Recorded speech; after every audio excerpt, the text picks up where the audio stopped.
All right, so never mind the sweat. I've just had a shower, which is meant to cool you off, but curiously, it always breaks me out in sweat. Roll up, ladies and gentlemen. One man went to mow. I've just had a shower, so that is why I'm sweating. I'm not sure anybody else on this planet would be able to utter those words. So that is the peculiarity of your one of the peculiarities of your laughing man. So the session has commenced and your company is required. The usual protocol: click on the like button as you are coming in. Click on the subscribe button as well if you have not done that. That thing that we do round about this time being done exactly at this time. So if you are available, avail yourself of the session. It usually is a wild ride. So I anticipate it to be just no different as it always has been. So the hyperlink to the oh sorry is the hyperlink actually there? I was going to invite you to click on the hyperlink, but it doesn't look as though the hyperlink is there. So I'll put the hyperlink to the session in the comment section just right about now. If you want to come and join me live on screen, then you click on this link that I'm about to put on the just let me just put it together. So if you want to come join me live on screen, then just click on this hyperlink that I've just posted now in the comment section that says StreamYard. So if you click on that StreamYard hyperlink, then you'll be brought on and held in a studio space. And as soon as as soon as I'm done reading out the talking points, then I'll let you onto the screen and then I'll engage you in a conversation around the talking points. So that is how it works. It's an open microphone session, and that open microphone is the hyperlink that says StreamYard. So that is how it works. All comers are welcome. First come, first serve as well. There's no designated slot and no allotted spaces. So one man went to mow, the eagle has landed.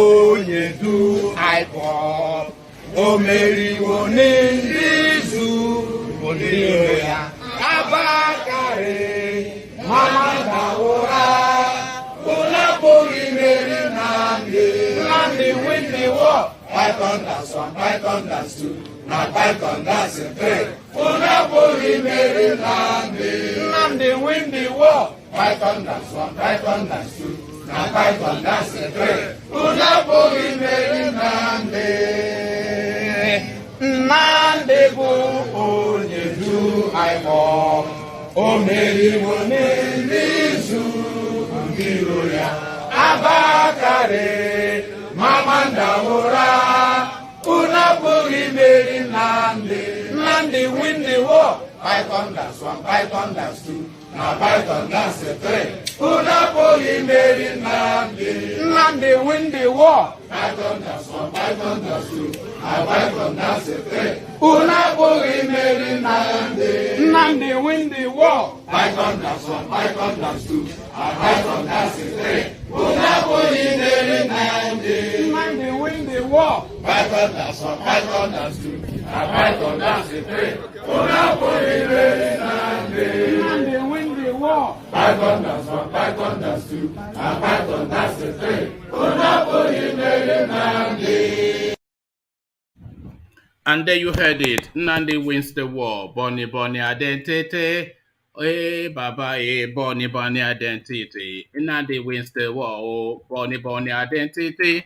So Bonnie Bonnie identity. As guys, I bring you this sixth presidential attempt. I tried to be governor 4 times. So Atiku Abubakar is talking about his stickability. So just for endeavor alone, you have to applaud this guy. So he doesn't know the meaning of no. No is not in his dictionary. This is the thing that he's telling you. He has a mission and the determination to fulfill it. Sixth presidential attempt. I tried to be governor 4 times, says Atiku Abubakar. So for nothing else but for stickability, for the just the cojones to carry through on an ambition. You have to applaud him for that, at least for trying, if nothing else. You can want him to fail and say it's not fit for purpose, but you have to applaud him for trying. Um, Insecurity, Buhari must not resign. Shehu Sani counters Northern elders. So Shehu Sani, of course, the ex-senator, if there's such a thing, because they still carry that title all the way through, don't they? But the former senator of Kaduna West, I think it is, or Kaduna whatever, he now comes into national politics to insist that Buhari holds position. Insecurity, Buhari must not resign, a headline attributed to Shehu Sani.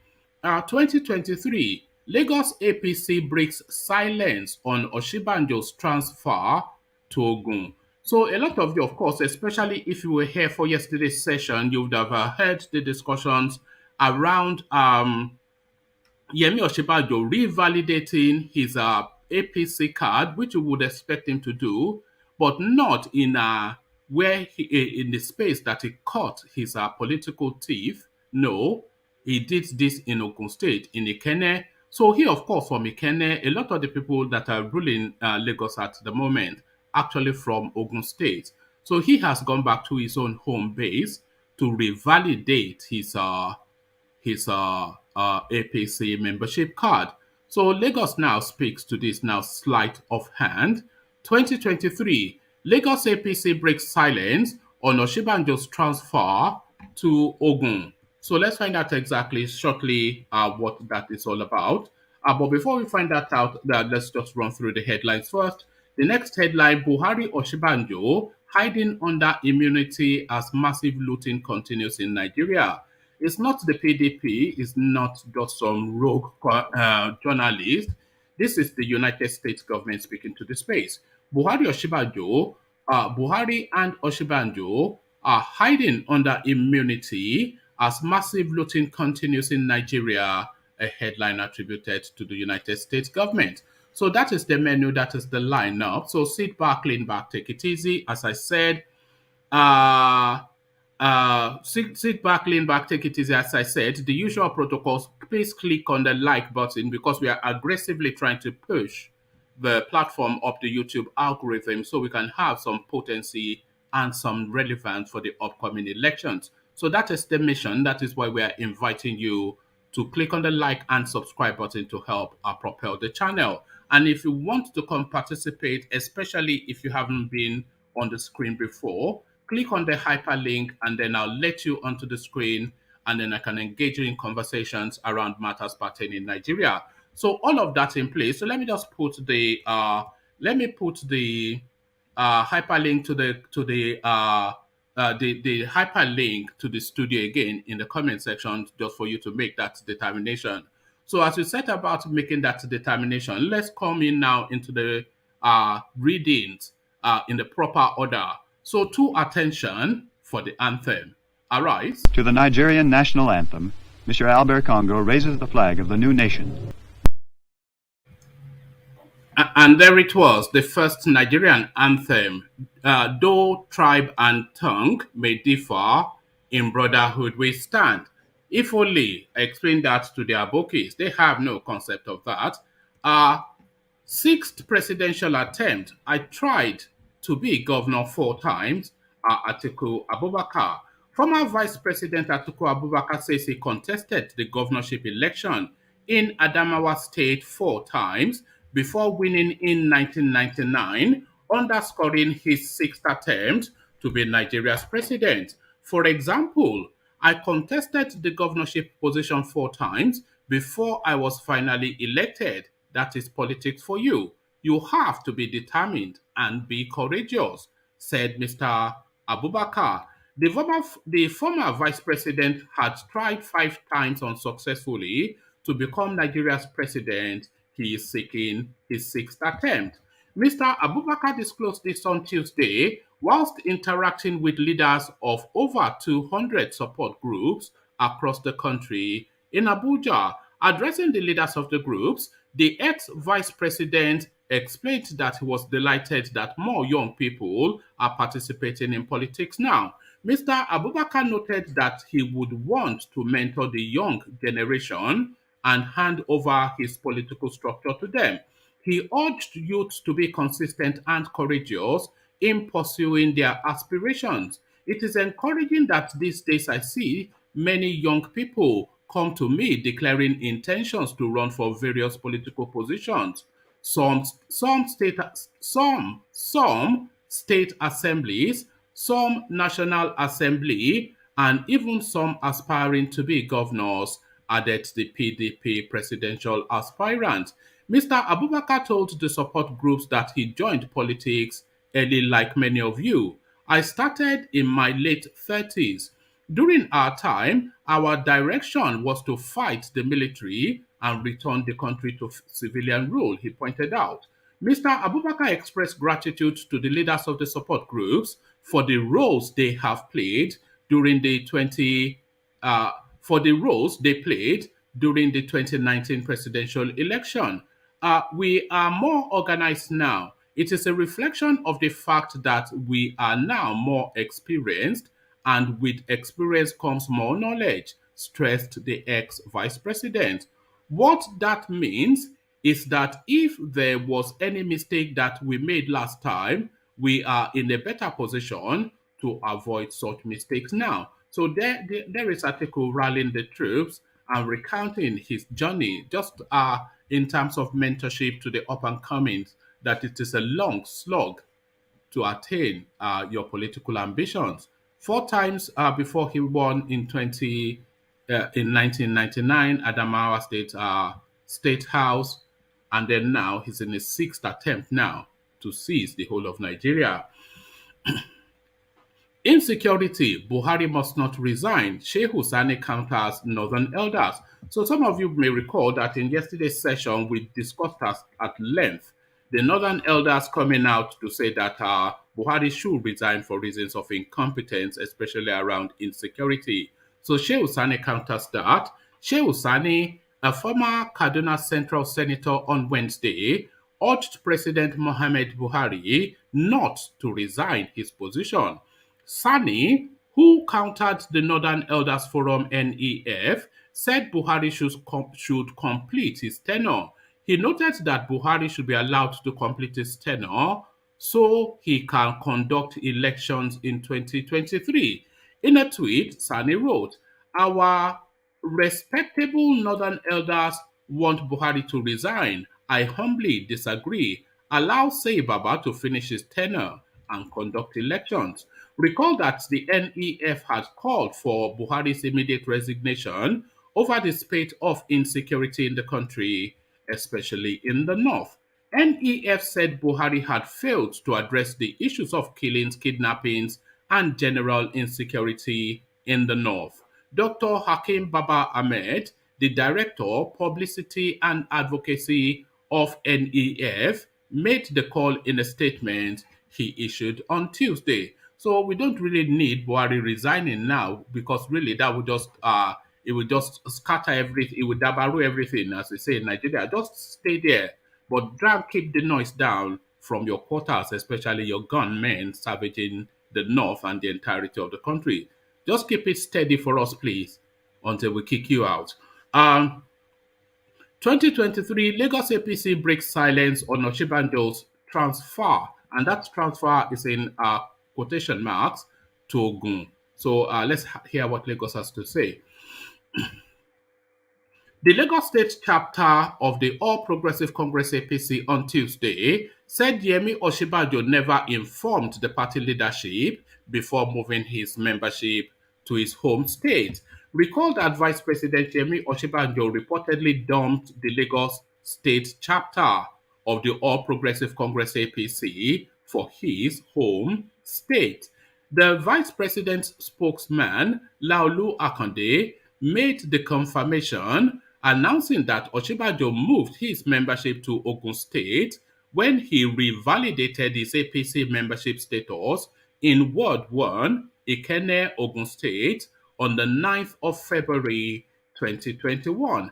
Reacting to the development, the Publicity Secretary of the Lagos APC, Honorable Seyi Oladejo, told correspondents that they are not aware that Osinbajo had moved his membership to Ogun State.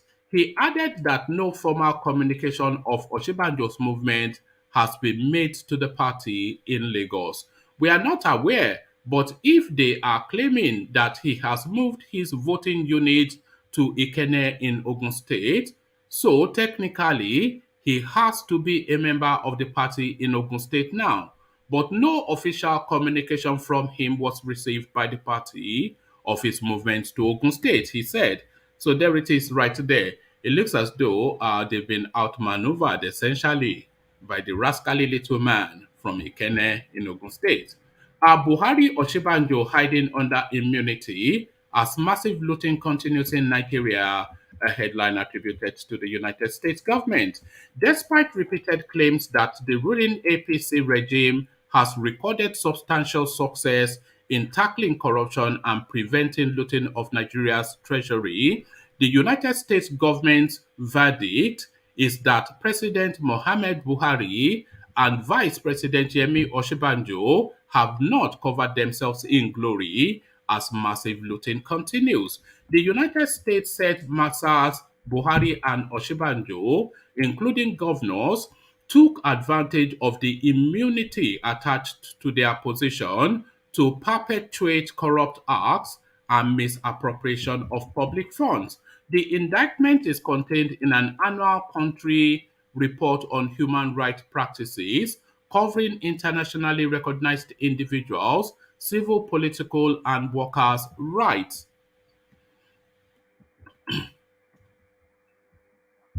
In a section of the report titled Corruption and Lack of Transparency in Government, the American government noted that whilst Nigerian laws penalized corruption, enforcement was not followed through.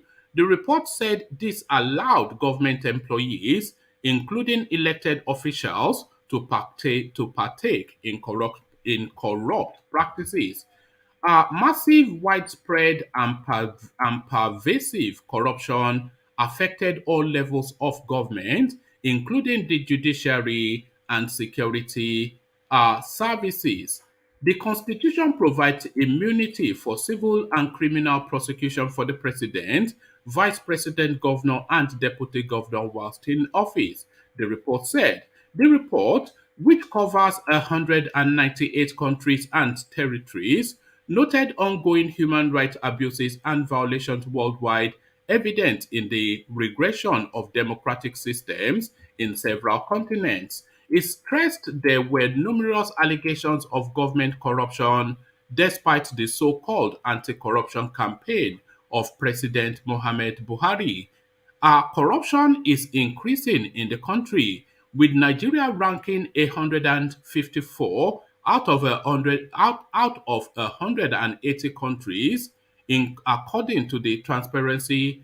Let me take that again. It stressed there were numerous allegations of government corruption despite the so-called anti-corruption campaign of President Buhari's regime.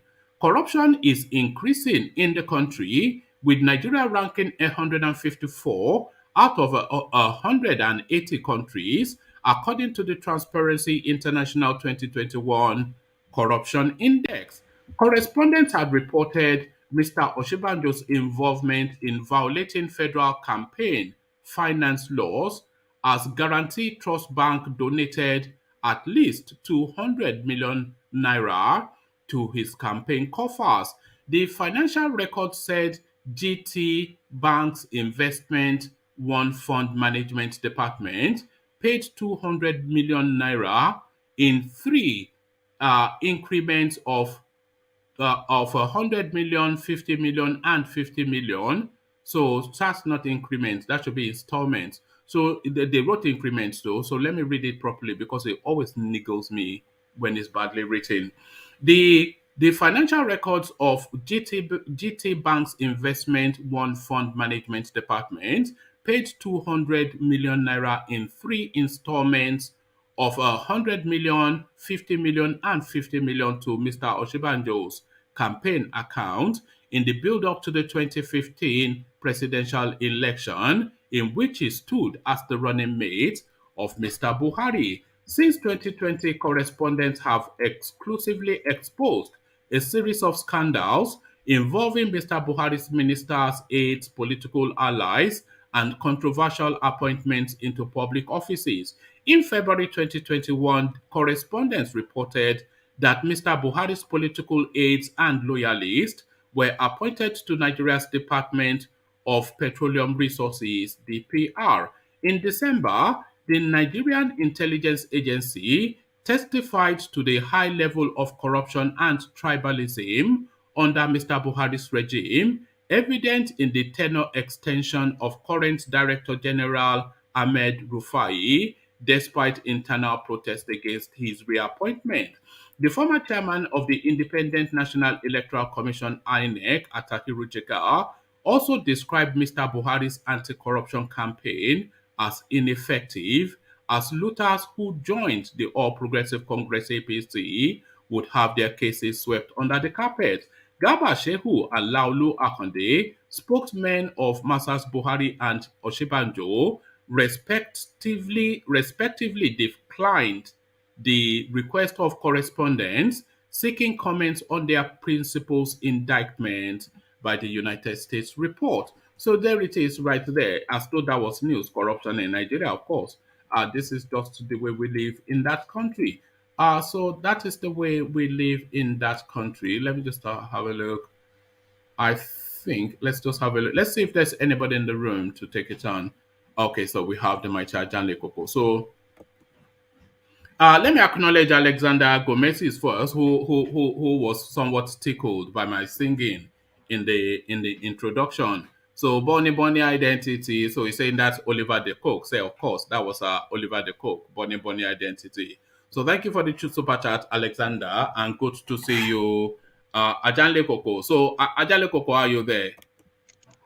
Yeah, one man. How are you? I'm good. Good to have you. So, I mean, this is a no. I always describe certain news as no news news. So the Americans are telling us that, according to their data, Buhari the corruption continues to unabated in Nigeria. So that is not news to you, is it, Ajanle Koko? That's an old news now. Yeah, that's just another day in Nigeria. It's just looking at what else? What else? The only thing that works in Nigeria is stealing, isn't it? What else? My goodness me, and kidnapping and killings. And kidnapping and killings. The only news that can come from Nigeria is that something good was done or the people benefited, but that news will never come.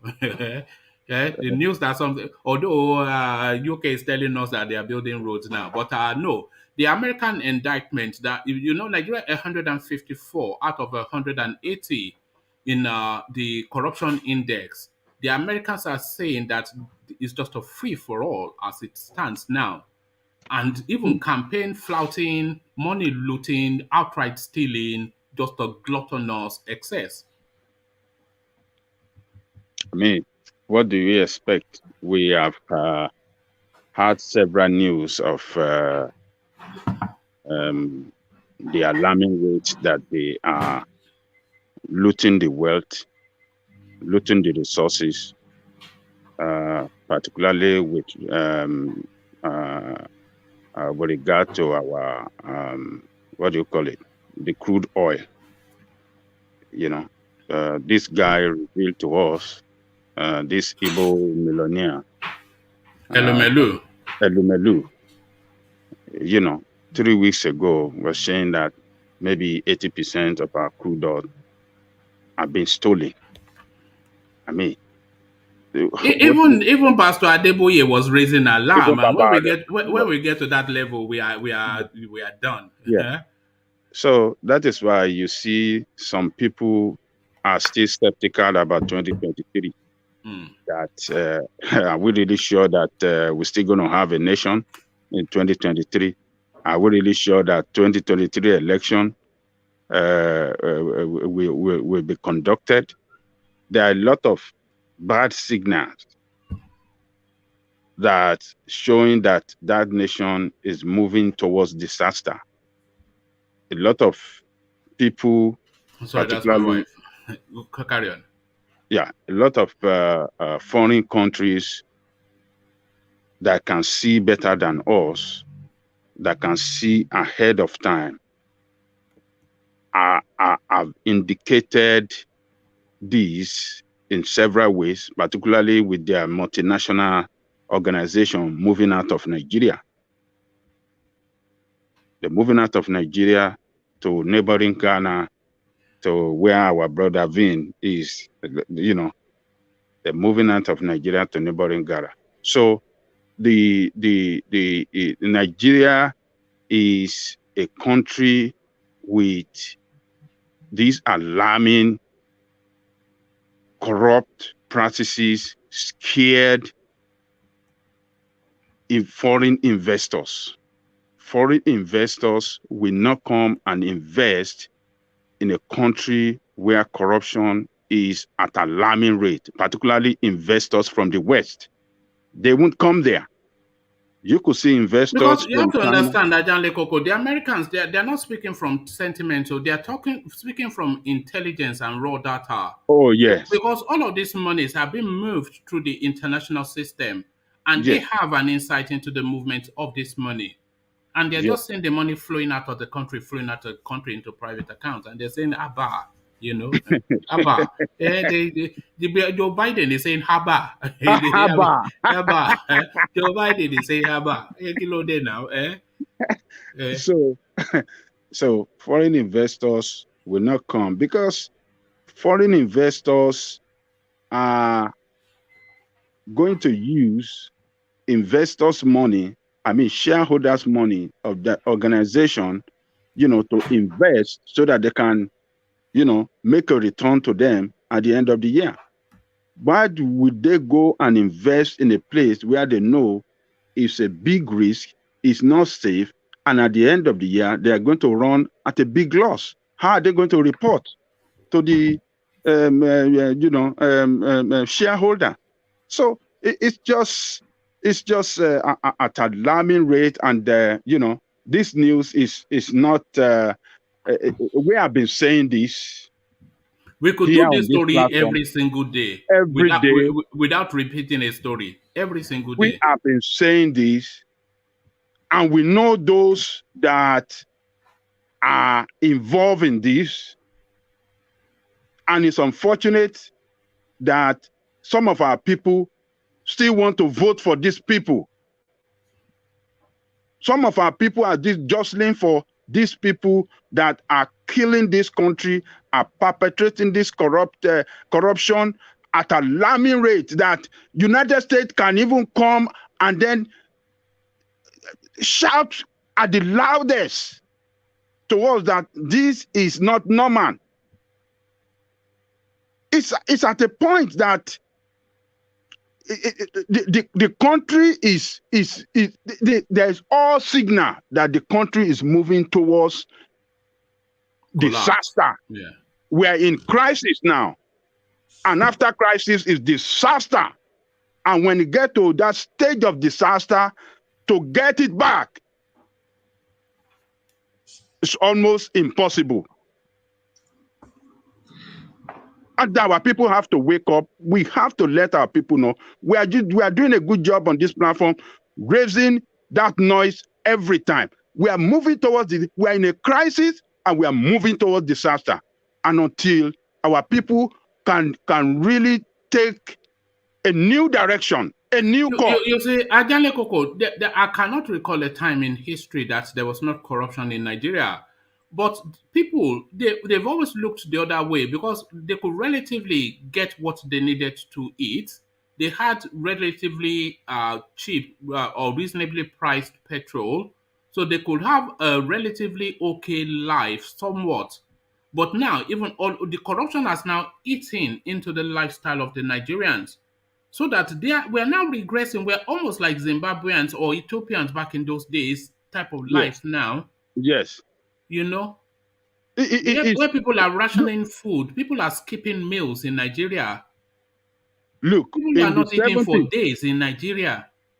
In the 70s, in Nigeria, in the 70s, when we watched all this news about Ethiopia and all this, we sent grains of rice to Ethiopia. Nigeria sent. Yes. We are the world. Yes. So we say we Maybe they used should to be watch sending them grains of, on the maybe news. Ethiopia should be cheeky and send us grains of rice back now just to poke fun at us, Abby. It's I just mean, God. it is sad that we are looking our country, retrogressing and going down every day. But we, the people, have a responsibility, and that responsibility is for us to change the direction of that country by voting out these two parties. We don't have to play politics. We don't have to play sentiment. We don't have to play religious sentiment. We don't have to play tribal sentiment. In doing this tribal sentiment and this religious sentiment is if we don't take that bold decision and do away with them, this problem we are confronting will persist, and it will consume us as people. So that news, one man, is just once again confirming to us as people that you people should wake up. Your country is dying. This is, this Buhari's administration have destroyed everything completely. And I keep saying, we cannot hold Buhari alone responsible for this problem.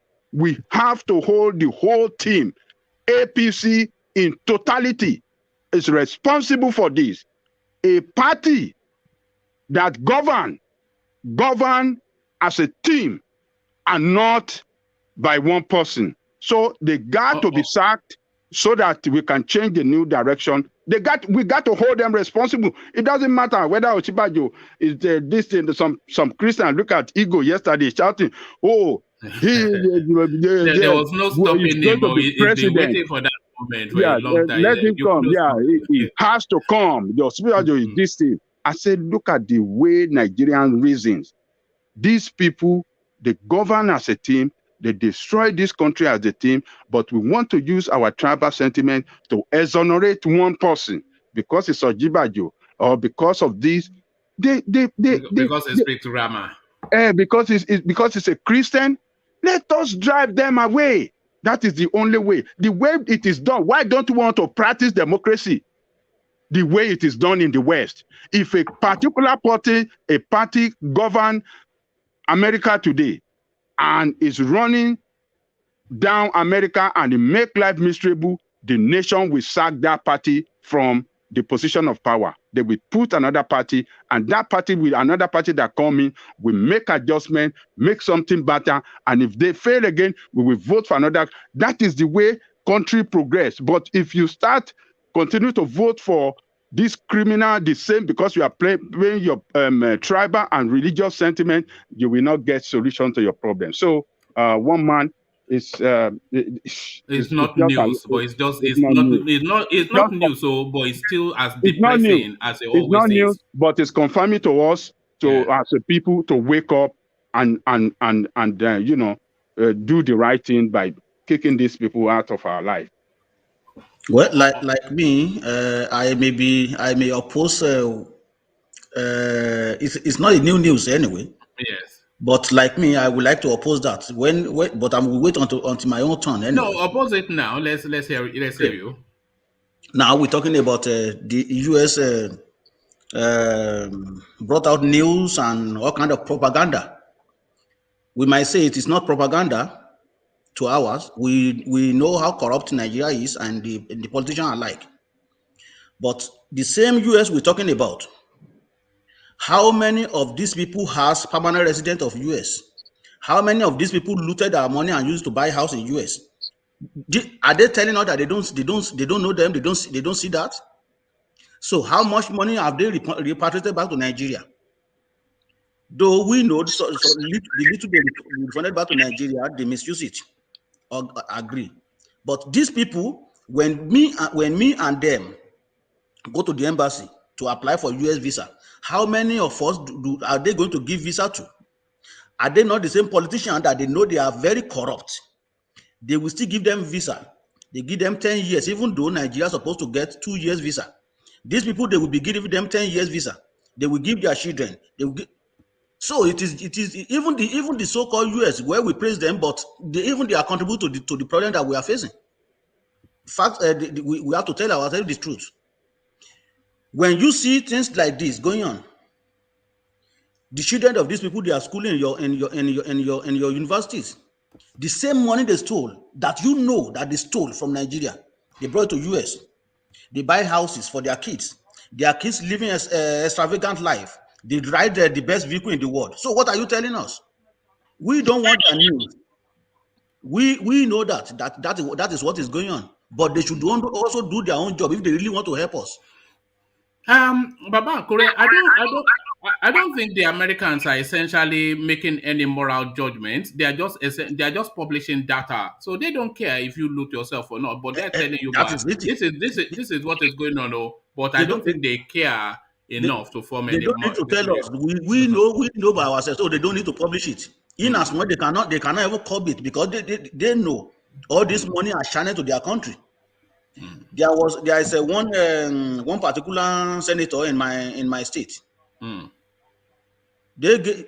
Even though the way they know these people, that they are very corrupt and they are looting the money. Why don't you ban them? You know them. You know how do you get this money?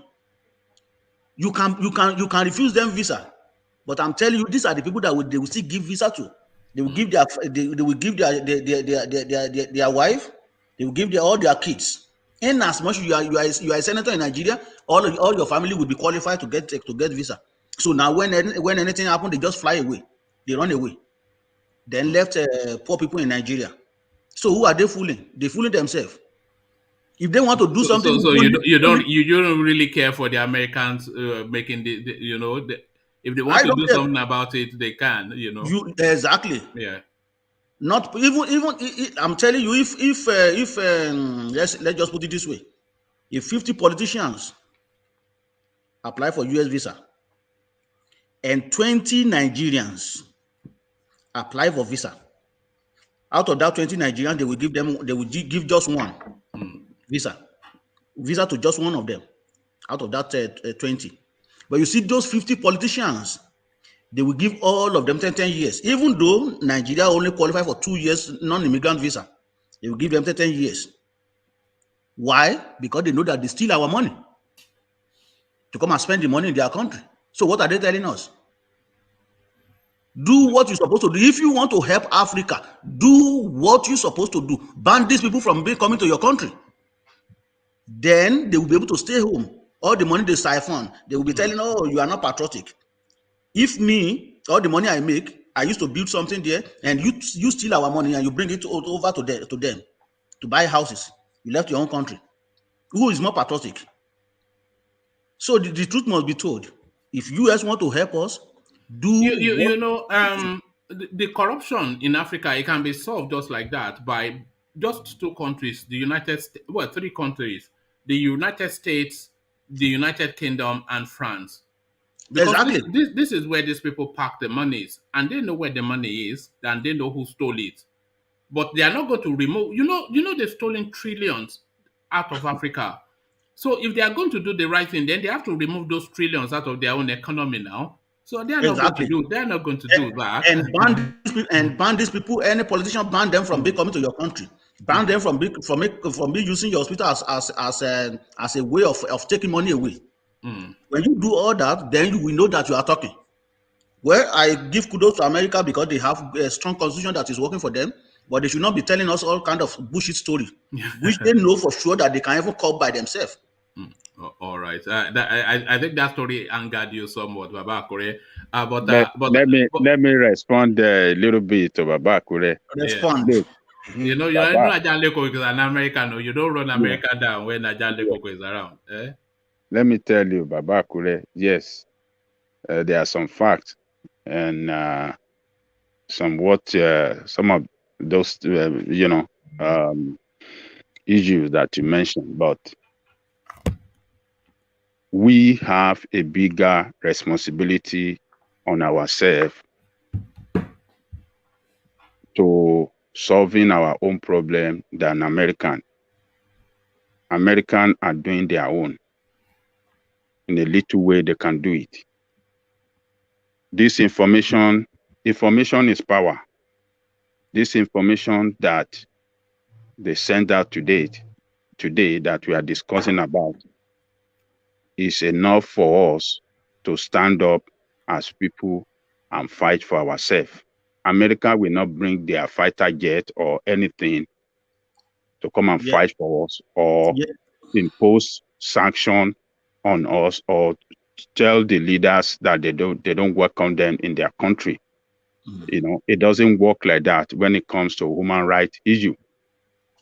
America is a country that, you know, they are capitalist country, and capitalism embraces investment. Money. It's all about money. Bring your money, and yes, you can stay. They have special program there for immigrant and how immigrant can come into America. Some immigrant is about money. What is how much do you have that you want to bring into American economy, and you'll be allowed in with your family? So some people will fall under that category among all these politicians. And there's a way that politicians move their money. It is not just by direct, you know, transfer of money from America to here. They can go through this one man, what do you call it? This secret way of tax havens. Tax haven, or this secret way of moving money around from one country to the other. That it will even, but the way that money will enter American market, American economy, the American system will not easily detect that it's coming via Nigerian politicians. So there's a way. Yes, they can launder it. I think laundering. Yes. Yeah. They could later dictate, but the way we enter the system, they cannot easily detect it. So that is the way this criminal move money around the world. But I'm still with Baba Kore. The Americans can do more. But let me what America is doing, giving us information, is enough for us to stand up as people. Look at, they acted after the massacre. What do you call this? Lekki massacre. I think they came out with some stringent and restrictive measure against our politicians, or some names. You remember some of these police that were involved in that massacre that came they tried to run away. Yes. Adale Koko, you know what emboldens me somewhat regarding what Baba Kure is saying? Look how quickly they are able to seize all of the assets of the Russians. They are just every single penny that they have. Thank you, one man. Just within a week. Because it is not black. The Russians are able to hide money better than Nigerians, I imagine. So if they know where all the Russian money is, then they must know where all the Nigerian money is. So if they want to close these people down, 1 week they shut them down. One man, sorry, I'm going to with what you just said, because we still have to bring some issue again. We can still even see the issue of racism in this case. Of course, you see anything that concerns blacks, they are not going to really touch it. But let's just somebody that is a European, it is quick. You just mentioned about Russia now and Ukraine. See how fast everybody stood up. So what Ajahn Legoko is saying, well, you are very right in your own opinion, but I still stand on what I said. They can do better at what they are doing right now. Yeah, especially moving against their assets. We'll be hearing this story over. This is one of the reasons why they work against Jonathan. Is it not? Is it not? Baba Kure, can I come in here? Yeah, come in. You see, I align myself with what you have said. See, if a blind man is saying that he's going to stone you, it's either the stone is in his hand or he is stepping it. That stone is under his feet. That is how I see it. You cannot be a collaborator and at the same time be someone that will expose people. These monies there is no way.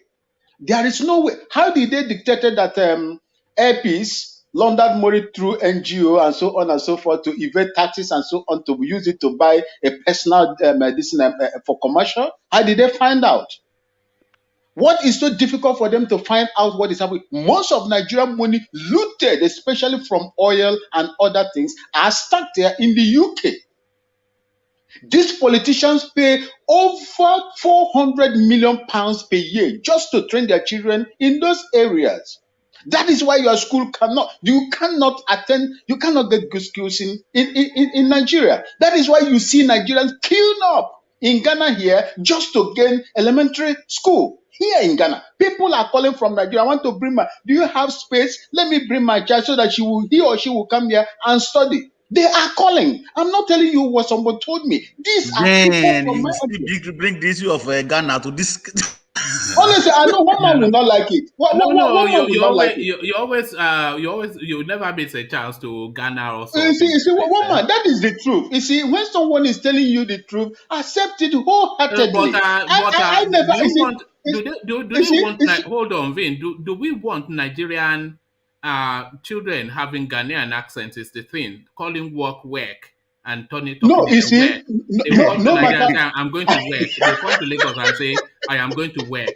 Well, you see, you see, one man, no, yes, that's the lighter side of it. You see, no matter how you bring, no matter how, if you bring a child now from Nigeria to this place. Vin, are you at work or at home? Where are you? Is it home people or hen? Home hen. Home. Where are you, Vin? I am not at work. I am at home. Okay. One man. Ajale Coco. All of you, I am here. This is Bia, okay? I listened to your program yesterday, would I say by mistake, and I'm here. So when it's time for you to let me talk, let me know, okay? Yeah. When have you ever needed permission to talk? Can anybody stop you? Is it possible? It's not possible now, but good to have you, Bia. But because I need to mark my presence now, okay? No, we felt you when you came in. We saw you. Even though women are not in politics, okay? You know what? I'll come to you in a moment, but let me just say this to Vin. Vin, when next you want to come on live, if you are able to come on live with your livestock in the backdrop, we would like to see that. We would like to see your farm. I would do. I say, to be honest with you, my ranch covers, let's say, about 3.5 football size. It is what I inherited from my father. The cows never gone out. They've never gone out, and I have people from Niger that are taking care of them. They've not gone out. They are in an enclosed, space feeding. All right. So next time, if you feel inclined to go on live, if you can have them at the backdrop, so that will be your backdrop instead of this multicolored or something. That would be Vin. Yes, I'm just making jokes in my reference. If I were you also, I will be proud of Ghana. I am proud of Nigeria before, but not now. So everybody proud of what they have. Yeah, Baba Kure, I know. You see, Nigeria gave me life. I was just 5 years old when we moved from where they call Tema Harbor back to Nigeria. 5 years old. And that tells on how I behave and my accent. This accent that I am learning here is just because of, to feel belong, that this is my father's home. You understand? I still have, when I speak in the midst of people here, they say, oh, no. You're not a Ghanaian. Your accent sounds Nigerian. I say, yes. You cannot tell me that I spent 32 years to 33 years in Nigeria and refuse to acquire their accent. That's difficult. In Ghana here, we say no matter how a piece of log stayed in the wood, it can never be a crocodile. You understand? So that is how, and when they look at it, they say, oh, okay. If one threatened me one day that I'm not, when I wanted to go and vote, that I'm not a Ghanaian. I said, look, I will sue you. I will sue you. Forgive. I will sue your house, and you will come and tell me whether my father's death certificate issued to me by the death registrar office is your own father. Whether you were there when they gave birth to me. You see, these are some of the things we pass through. When they see you speaking like this, like Nigerians sometimes, and when they are maybe unfortunately attacking a Nigerian in my presence, I always announce my presence there. So you cannot attack a Nigerian where I am standing by. You cannot do, dare not do that. All right, thank you, Vin. Let's acknowledge Bia, and then I want Ajale Koko to speak on the breaking news of a show race restriction being lifted by the Court of Appeal. But let's go to Bia first.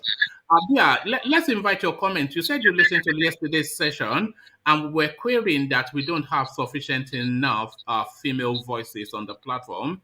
You being the sole female voice, with intermissions by celibes of occasionally. So why do you think that is? Why do you think we don't have female voices on the platform, Bia? Do you want to hear my honest opinion? Of course, nothing else. You sure? Go on. All right. That sounds like a beating coming my way, but let's have it. There's no beating. I don't beat people. I give what you give to me. You give me, I give you back. Yeah. So go on. No. We're listening. Go on. I believe that it is good you have this website's topic on politics, but sometimes you can give a little bit of variety just to attract wider audience. If you want to customize it just to politics, not many, I agree, not many women tend to go towards politics because of our mindset in Nigeria, particularly, and Africa, even the West. Like I heard yesterday, it is true that they are coming to terms to women coming into politics, and women had fought for equality in many ways. There is still inequality, but Africa is a bit more backward in giving women opportunities in politics. I believe there is a space for a woman in politics because women can play vital role to move things forward. And there are corrupt men as corrupt women as well. So that shouldn't be a criteria to say because so and so stole money as a woman in position that another woman is going to do that. So women, are home builders. It takes some kind of supernatural skills to build a home.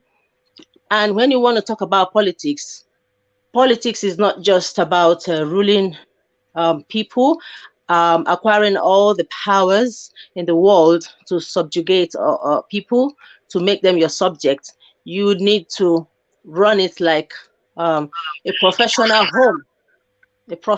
home. So I believe women have those talents. So what brings you here? Because you spend your time here when you can spare it. So what attracts you to the space? Okay, now you're asking me. We want to use you as a template for. That's good that you've asked me rather than Ajanle Koko guessing and saying, "Bia, come here to attack people."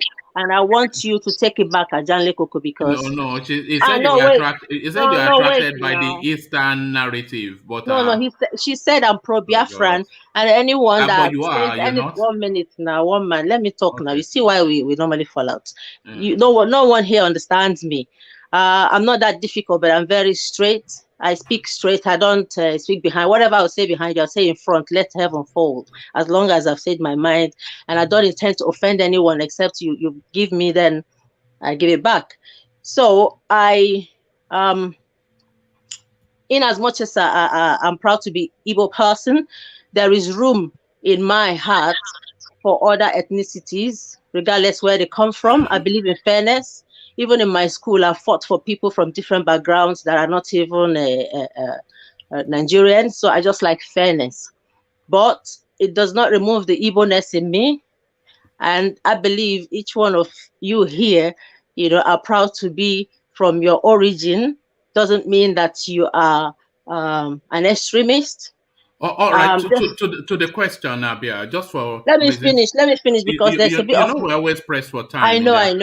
There's a bit of misunderstanding. I'm not just a pro-Biafran. I'm a proud Biafran, but I have a limit. I defend the just. No, we know you're a stickler. Hold on, you're a stickler for fair play. We know you are a stickler for fair play, which is what you're saying. But yes. I'll answer that, because if you don't understand me, you won't know why I come here, isn't it? I'm now bringing myself as a sampler now to give you an entry into a one woman's voice. Another voice from another woman will be different, definitely, because we are unique. It's just that each and every one of all women are not the same. We always assume they are not. No, women can. Now all men are not the same. Now even your fingers are not equal. All men. And every other thing are not equal too. So what every other thing? Only you will go there. Look at this woman. You think man, it's not that kind of show. Well, carry on. I talk straight, like I said to you. So I'm saying, in me as an Igbo person, I'll be drawn to defend my people, but not an extreme, if you know what I mean. Ajanle Koko would fight as a Yoruba person, because when Ajanle Koko first joined this program, there were heated arguments between Ajanle Koko and yourself and others, until he was promoted to the almighty Ajanle Koko because of his diverse contribution. He's grown and allowed inclusivity of other people by sampling. You understand? So when you one man call certain people yam head, I don't like it, but I can't change you.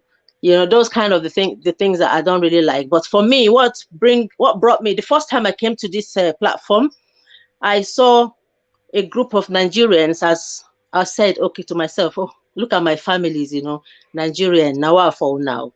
So you guys have brought politics online. Let me come here and contribute, because wherever I go, I like to contribute for positivity. Even if I might not be perfect with knowledge in those areas, I like to learn a lot, in as much as it may not seem so. So that's why I don't want to go into politics. I don't want to be a governor. I don't want to be a president, but I want the best for all Nigerians, regardless where they come from. And I believe that if something touches me as a woman that I'm suffering from as a Nigerian, other women. Do you think we should do more softer topics outside of politics? It's like not about relationships and whatnot, all those kind of. No. Women are not. I'm not very good in those kind of. No.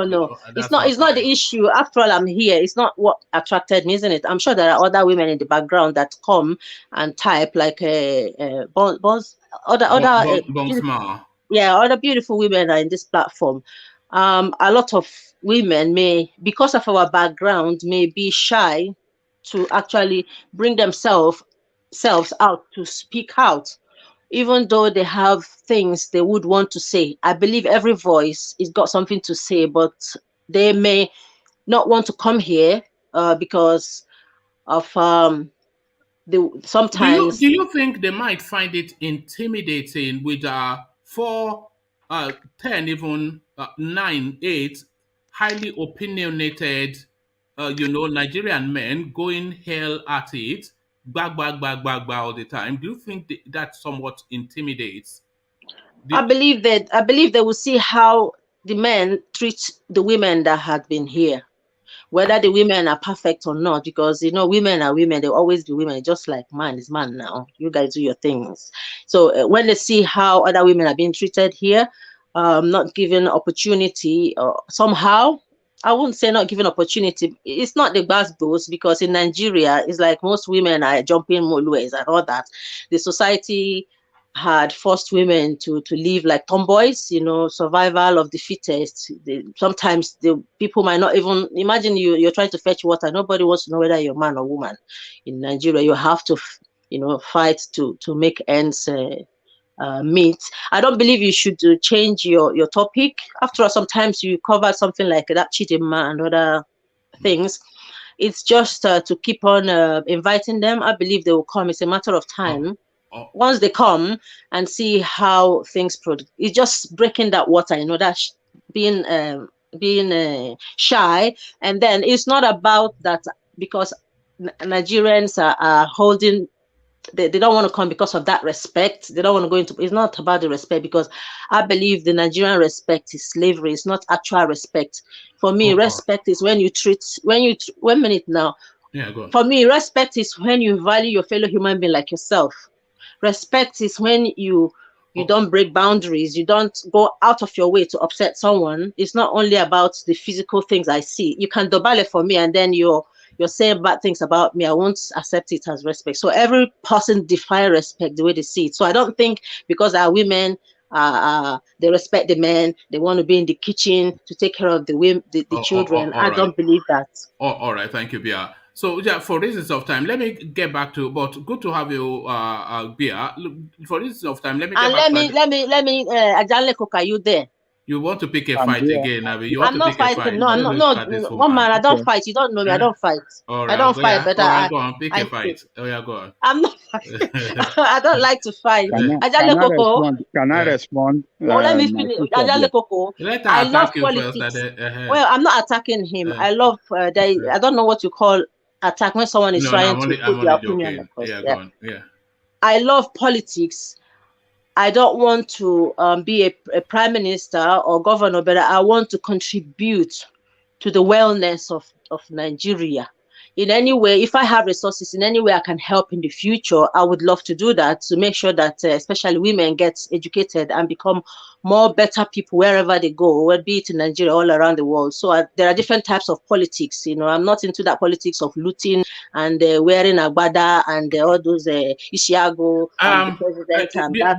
Let Ajanle Koko respond, only because we're already halfway. Okay. So Ajanle Koko, respond quickly, but then go very swiftly from that to the news that your boy has now been let loose. So Showore, the restriction to Abuja lifted. So if you want to respond to Bia, you can. But really, that's where really we're wanting to hear you, because you come here to champion Sharia often. So he has been unleashed now, so we can see what he can do. So what are you making of that news, Ajanle Koko? Let me respond to my sister Bia. It's good to have you back after some few days that you took a break.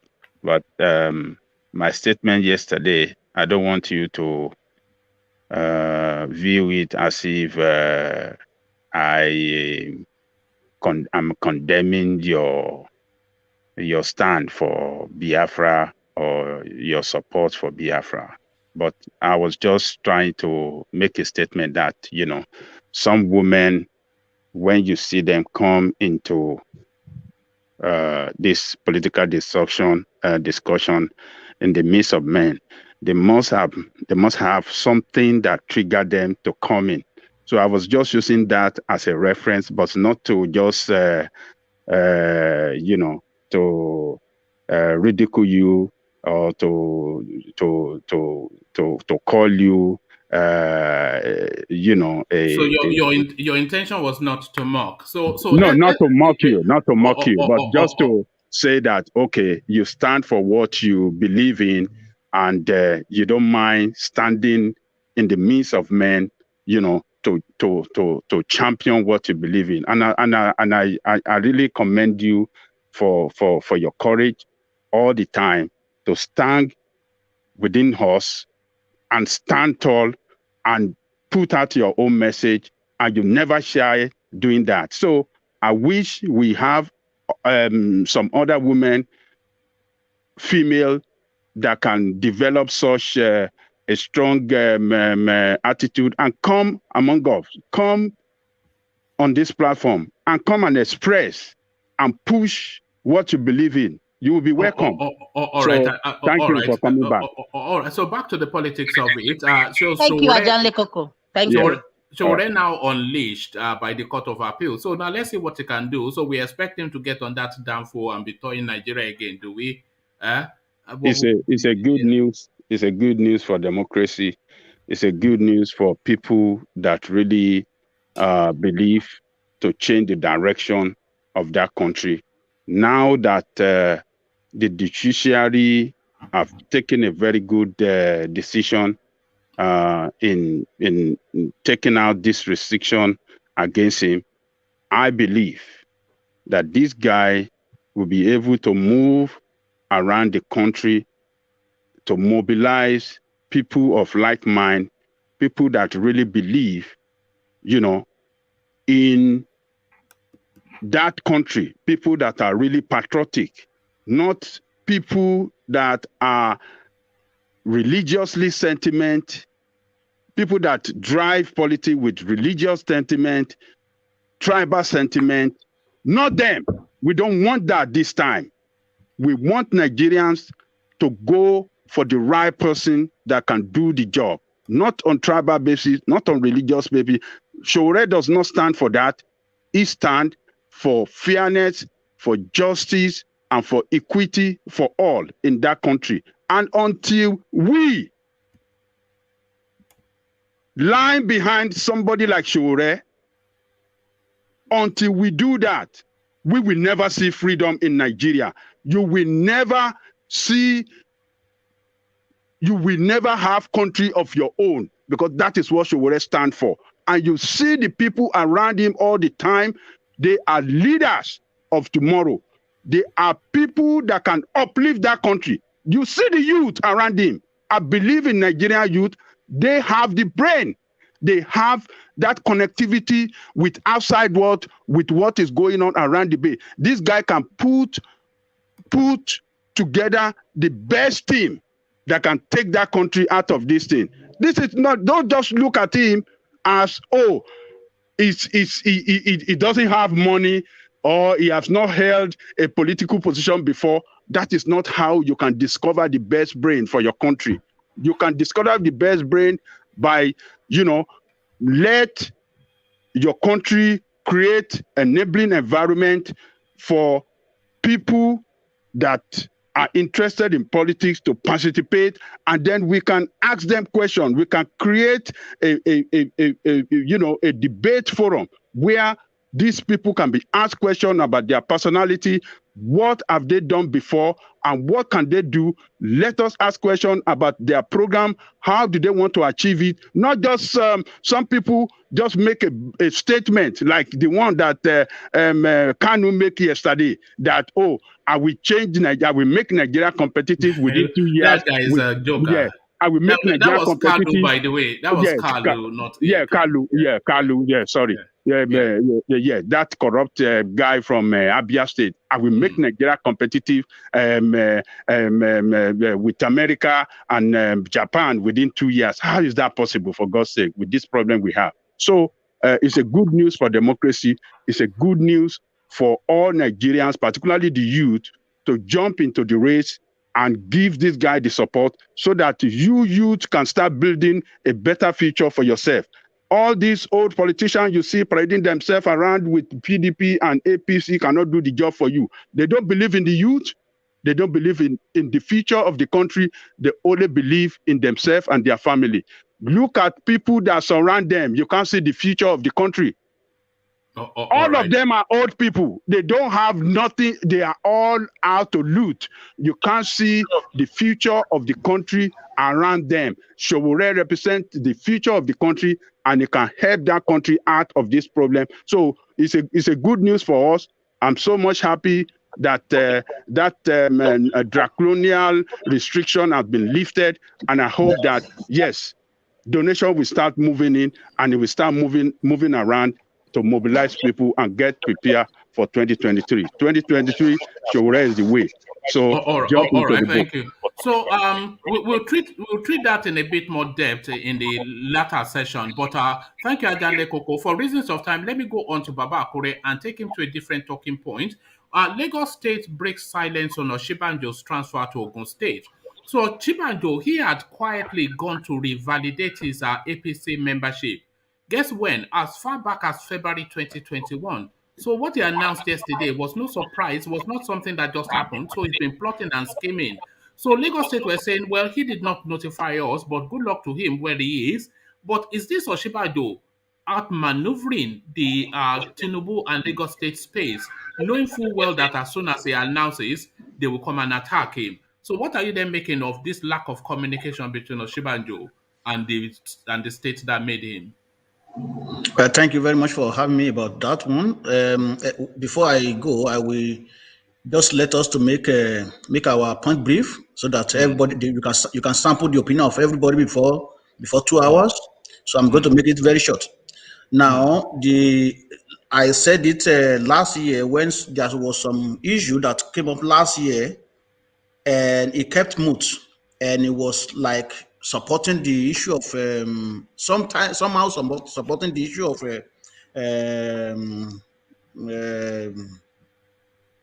Fulani men, like creating something for them and stuff like that. That was when I have been perceiving that this man may also have agenda of running for presidency, even though we know that he is the godson of, political son of Bola Tinubu.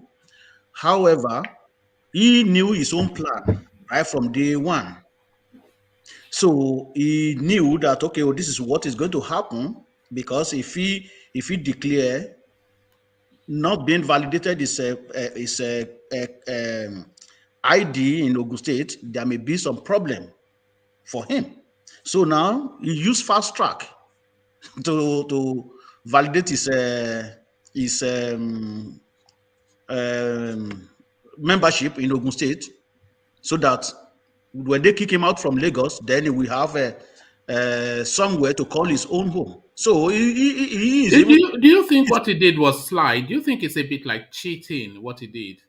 Well, I don't think so, because he is from Ogun State, right? So yes, he also has right to be in Ogun State. So when you're talking about politics is all about cheating too. So let's just forget about the issue of cheating or no cheating or whatever. Even in the same Western world too, politics is almost the same. We see somebody try to maneuver something and get out of one party and form his own party. So for him to do that, he plays his own trick, and the trick works for him. There's nothing to complain about. It is Bola meant to. Has it gone up in your estimation? Do you respect him for what he has done? Do you think that was, yes, well done? Is that does it get a well done from you for that move? Well, you know, politicians, I don't really deal with them. I'm not really going to say that I validate what he did, but that is politics is just all about game and lies and all kind of disappointing and all kind of bad things you can talk about. So he pulled his trick very fast upon them, and they didn't get it. So good luck to him. So all right, well done. One man, please. I seek your indulgence to settle some things out for my people. I will join you later, please. All right, thank you. Thank you for joining us, Vin. And please, we want to see your farm at some point. Don't worry, I will do that for you. I will do that. All right, thank you, Vin. So back to you, Babakure. Let me take you, Babakure, to the space. Our sixth presidential attempt. I tried to be governor 4 times. This is Atiku. Mm-hmm. So apparently, you know, he was elected governor of Adamawa State in 1999, yes. But then he was headhunted for the vice president, so he never actually took the oath of office. But it took him 4 attempts apparently to get that, and it's now his 6th attempt at the presidency. So nothing good comes easy. You have to be able to endure it, stickability. You have to go through the rough to get to the smooth. So all of these things, whatever your take is on Atiku as a politician, you cannot deny his capacity to just push. It's clear in his mind what he wants, and he's willing to take as long and give whatever he does. So what are you then making? Because I've never really looked at it, but 4 attempts to become governor, and now his 6th attempt at presidency. How would you react to that, Babakure? Well, he can spend how many years he wants. How many times he wants fighting to be president of Nigeria. The most important thing is that we cannot really trust any of them, because to me, I think most of them are just fighting, number one, for what they will gain and that power that, oh, I represent my country and stuff like that. It's not an issue of even representing the country in good way, but for their own selfish interest. If you really want to represent your country in good way, I don't think we should be do or die something. So going for six times, that's his own business. That's his own cup of tea. If he wants, he can go ahead. Like you rightly said, nothing good come easy. Even me that I'm here, I went through thick and what? How do you put it? Thick and thin. Yeah. Thick and thin before I got to where I am today. So everybody has story. So if he can continue, you never can tell. Maybe this might be his lucky time. Who knows? But to me, I still don't really trust them because I feel that they are only go there for number one, for their own selfish interest, to get that power, not to make anything really better. All right, brilliant.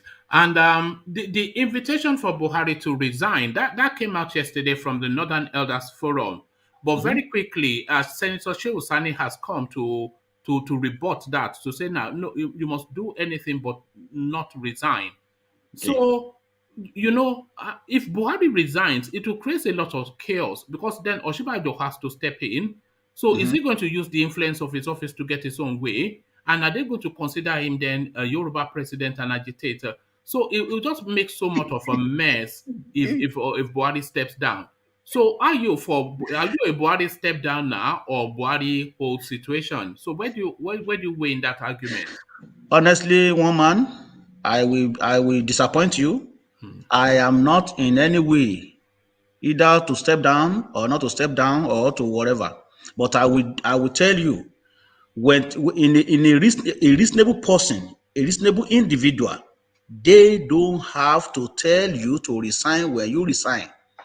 You know you are incapable of working for the betterment of the country. You spent almost, at least, as a matter of fact, in the first term, I think he spent about 360 days in UK treating himself. On and on. Your wife is not in Nigeria. You are the only person in Nigeria. All kind of things going on. We see issue of insecurity go out of the roof. We see corruption. They don't even need to tell you to resign. Like Alajanle Koko said, you see the issue of tribalism. Oh, I'm from northern part of Nigeria. I'm from southern part of Nigeria. It's one of the problems. Because right now, you see these people wrote a letter that he has to resign.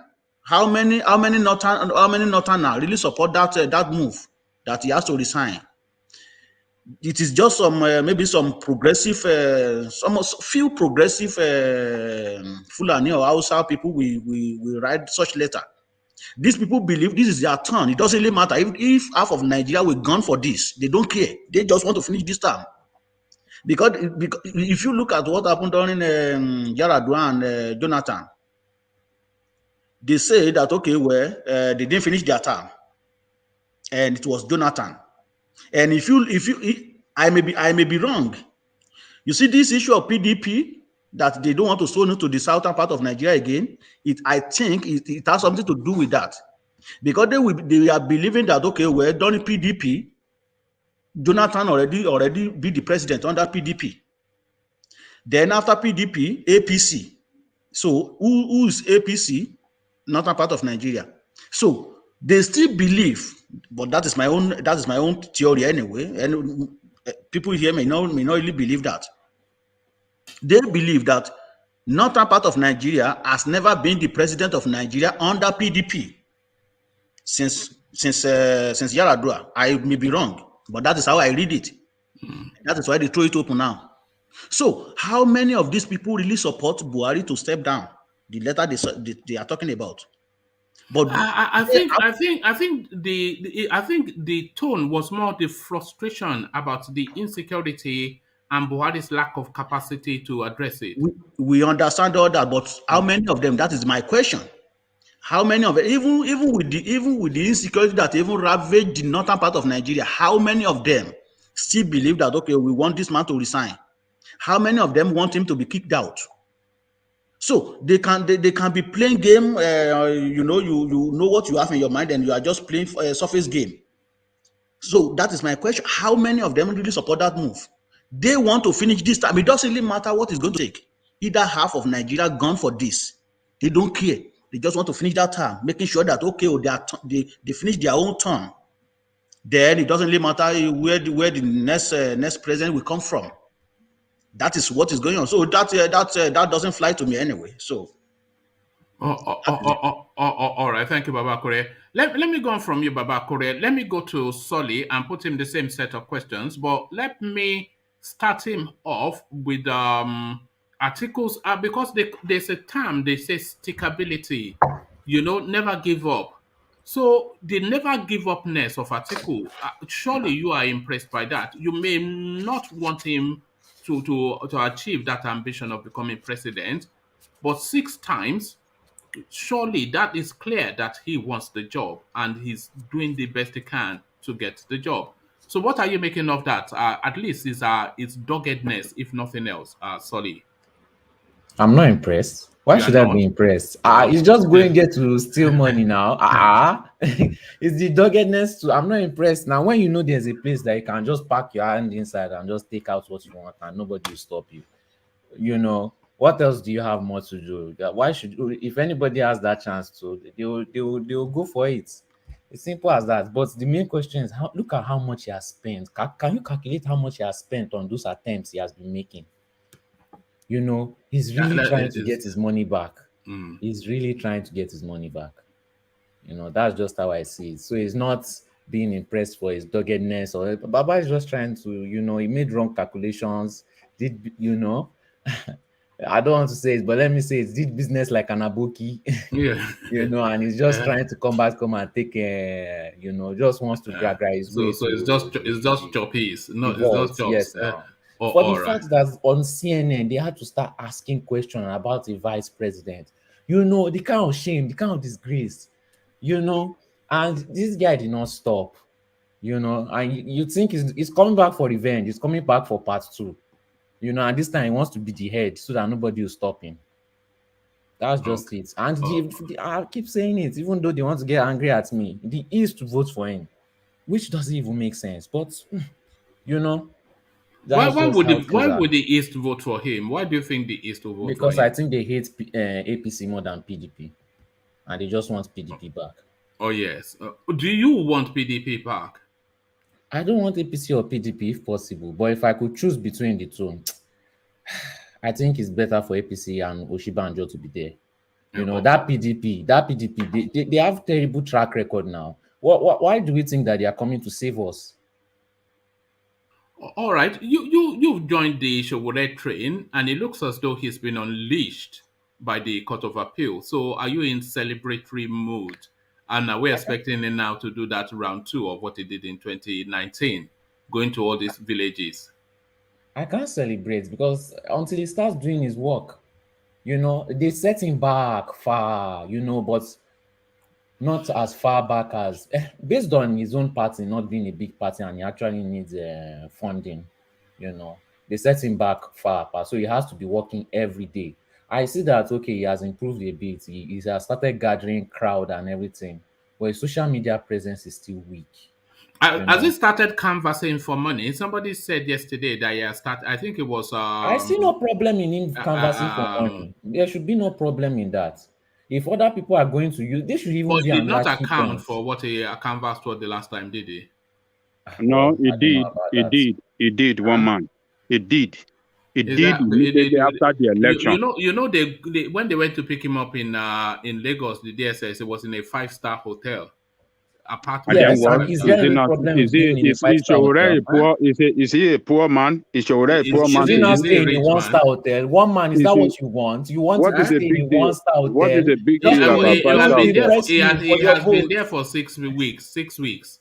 Is he a poor man? Is a poor man by standard? Not a room, an apartment in a 4-star. Excuse me, house. Good afternoon, everyone. I don't know, one man. I don't know if you're observing what's happening on the news now today. Which is the people are clamoring because there's a particular story you read about people clamoring for Buhari to resign and all those stuff. Yeah. While the former secretary to the United Nations is actually commending the guy for It's commending Buhari. For handling insecurity. I don't know what's happening again. No, but that's just political talk now. That's just political talk now. That means that lends credence to what we have been saying, that the international community sometimes, these people, when they come... Is it John Campbell? Is it who? Sorry, who? Ban Ki-moon, the former head. It's Ban Ki-moon. Are you talking about that yam head? That forget Ban Ki-moon now. Tiny male. You know, I feel like Nigerian government tiny eyed. That one. Do you know that when after George Bush, your president, after he left office, it was in Abuja raising Buhari's hands. You know that after our own Prime Minister Tony Blair, after he was kicked out, you know where he ended up? He's in Abuja chasing all contracts and raising Buhari's hand. Don't forget all that now. They know how wealthy Nigeria is now. Do you think Ban Ki-moon doesn't like dollars? Don't forget Ban Ki-moon, man. They give these guys. My point is, that's why when we wait for these people to come and intervene, they never give any intervention, because they are all whapped in the head. They are all bribed. So somebody of that stature, they are not going to intervene. A zero is for you people that will save yourself out of this problem you are going through. Exactly. You people don't act to make money. Yeah, if you don't act and change the direction of your nation by voting these people out, it will continue. They don't have no choice. All those power. I think that should be clear to Nigerians by now, and by extension, all Africans. If you don't help yourself, they won't help you. They have no reasons to help you now. Do you know how cheap petrol is? Do you know how cheap food is internationally? Do you know that the subsidy for all of the life that they live in Africa, in the West, is because they are getting resources for Africa for nothing? That's it. So why would they? If your life gets better, hold on. If your life in Africa gets better, their life in the West has to get more expensive, because your better life has to be paid for. It's not free now. Yes. So it has to be paid for. So their life so that price of bread that you're buying for 70p, you have to buy it for £1 now, because the life of the African gets better. So they're not they're coming to help you. You must be joking. Yeah. But Radio Biafra, you wanted to say? Radio Biafra? Yeah, sorry, can you give me a few seconds? I'm just all right. Back to Solly. So Solly, so let's take you then. This argument then. Maybe you heard yesterday's session. I think you might even have made a cameo appearance when we were talking about the Northern Elders Forum coming out now to say that Buhari must resign immediately and right now. SHEHU SANI comes out to say that no, he should stay in situation because he only has a few months left. So, but the argument is that the insecurity is ratcheting so highly that even those 10 months that he has left is too expensive a price to pay.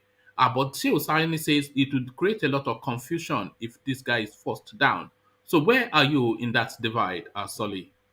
You know why the British loved these northern people? Another reason why is because northerners are very cunning. British people are very cunning too, but not smart, just cunning. Same thing with northerners. Now, if Buhari steps down, who will become president? Osinbajo, which is a southerner. They are still pushing for that plan where a southerner will rule for a short period of time. This is what I feel. And then they will say they want to come back again because it has rotated.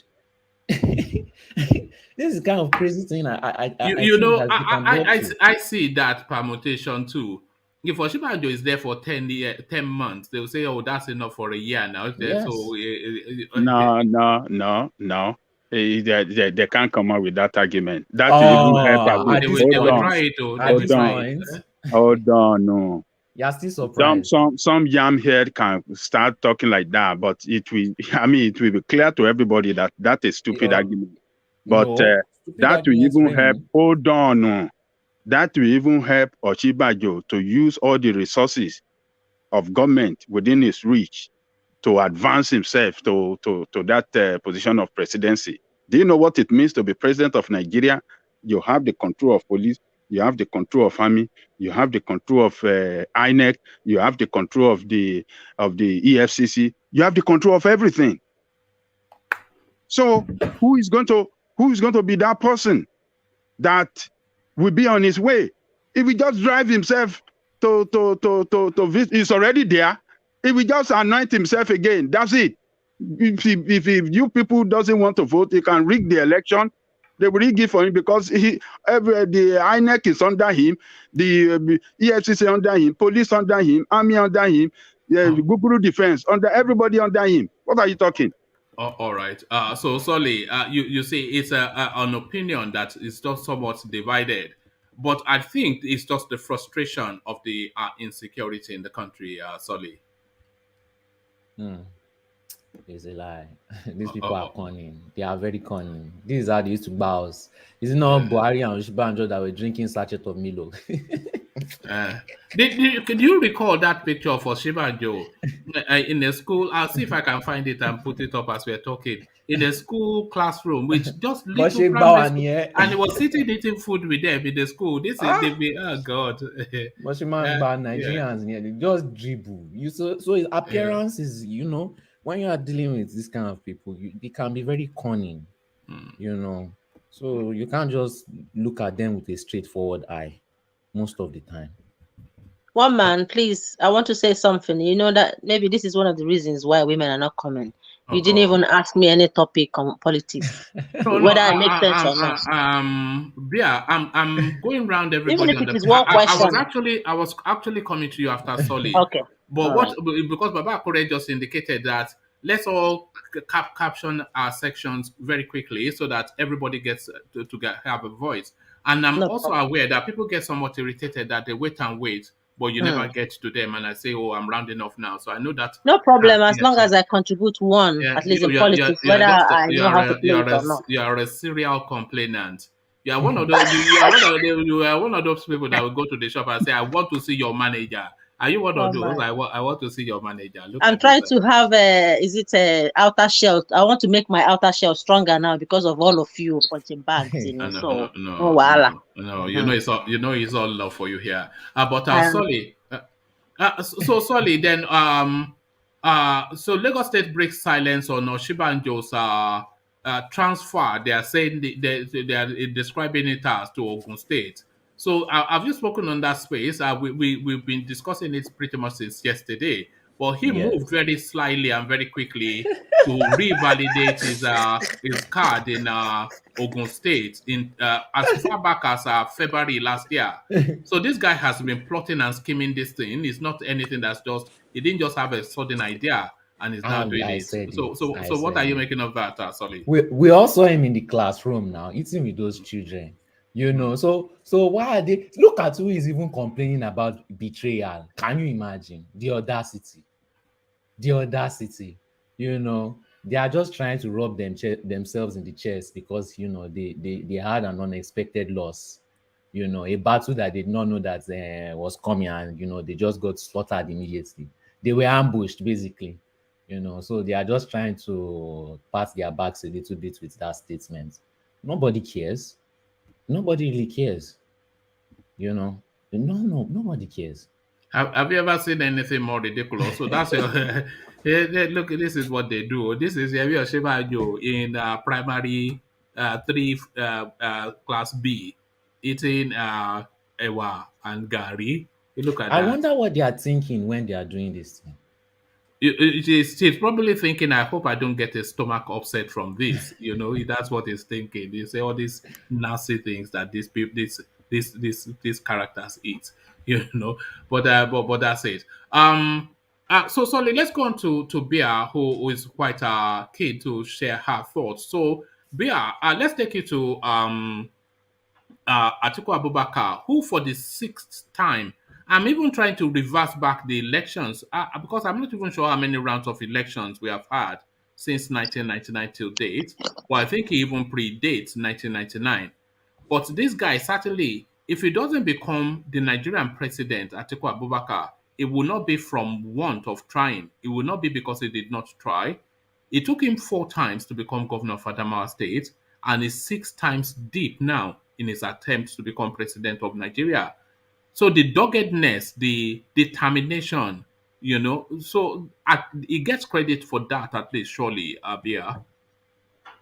Well, I don't credit him for that. In my own opinion, I don't have to be in politics to say that his doggedness, is it towards his own personal gain, or he is dogged Is at a zeal going to there, serve. A zeal to yeah, serve. to serve the nation and influence change?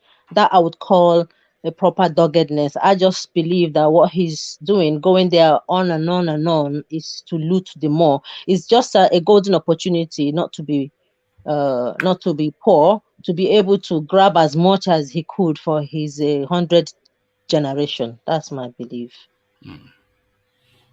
All right. And Yemi Osinbajo's sleight of hand, he has gone to revalidate his APC membership in Ikenne in Ogun State, which, by the way, is his own home state, even though throughout his political fledglings, throughout his political birthing and growth, he's always been in what something Lagos, but now that he's about to claim the ultimate prize, he suddenly remembers that he's from Ikenne in Ogun State. So Judas Iscariot is what people are. If actually they've even left the Judas out.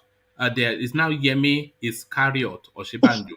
Do you agree with that? His new appellation, Yemi Judas Iscariot or Shibanjo. Treachery, wouldn't you say? Well, his people, they would vote for him. He believes that family is family regardless. That plays to that tribal narrative that regardless what everyone else think, your tribal men from your village will vote you because they believe that when you get there you will remember them, or you put one of them as your right winger, or even as a bodyguard, or even a gate man. But guess what?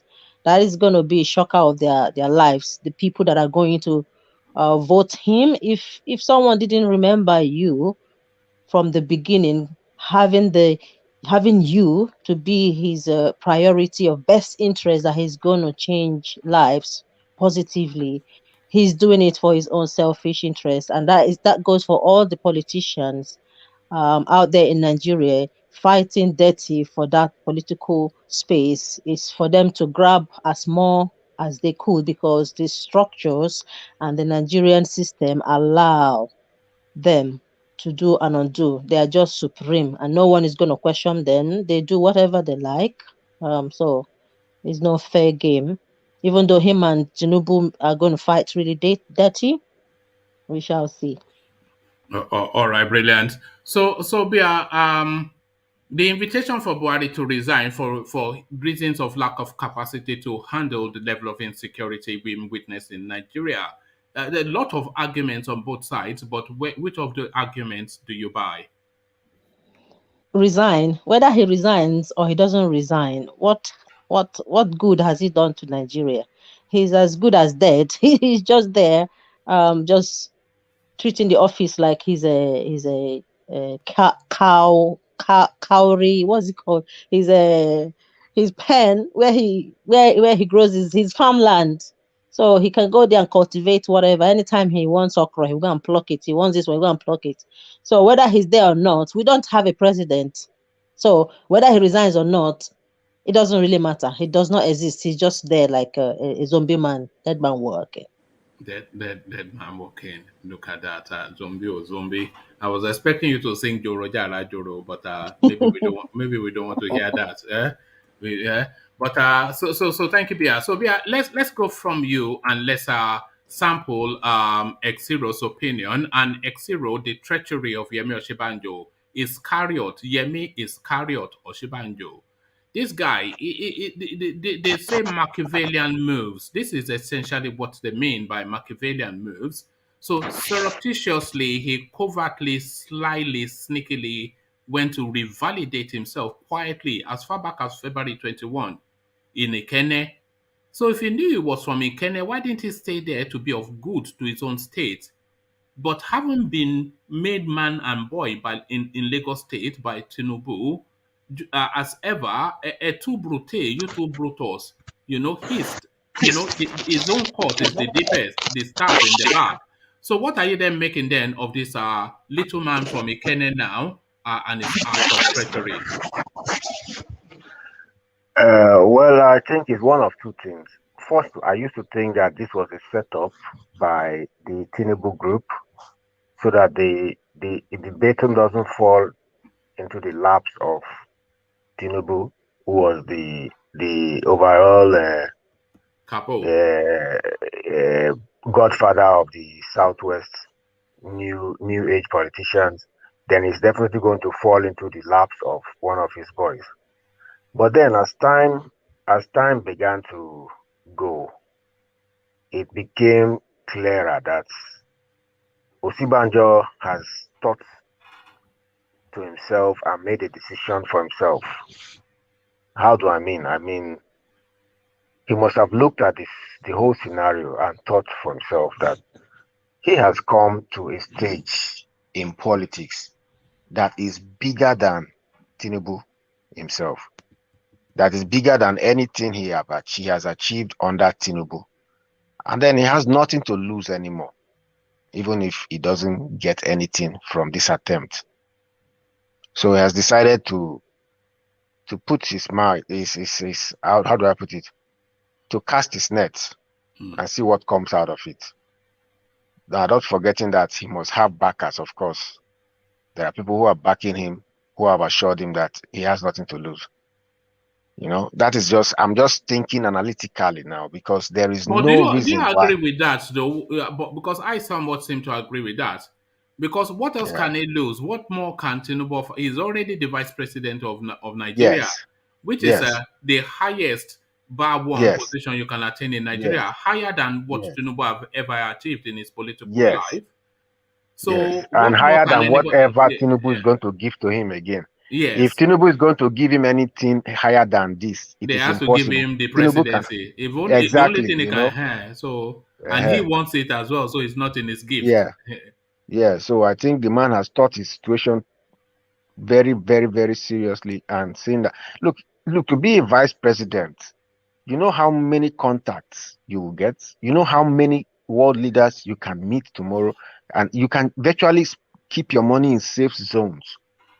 He virtually knows more than Tinubu will ever know.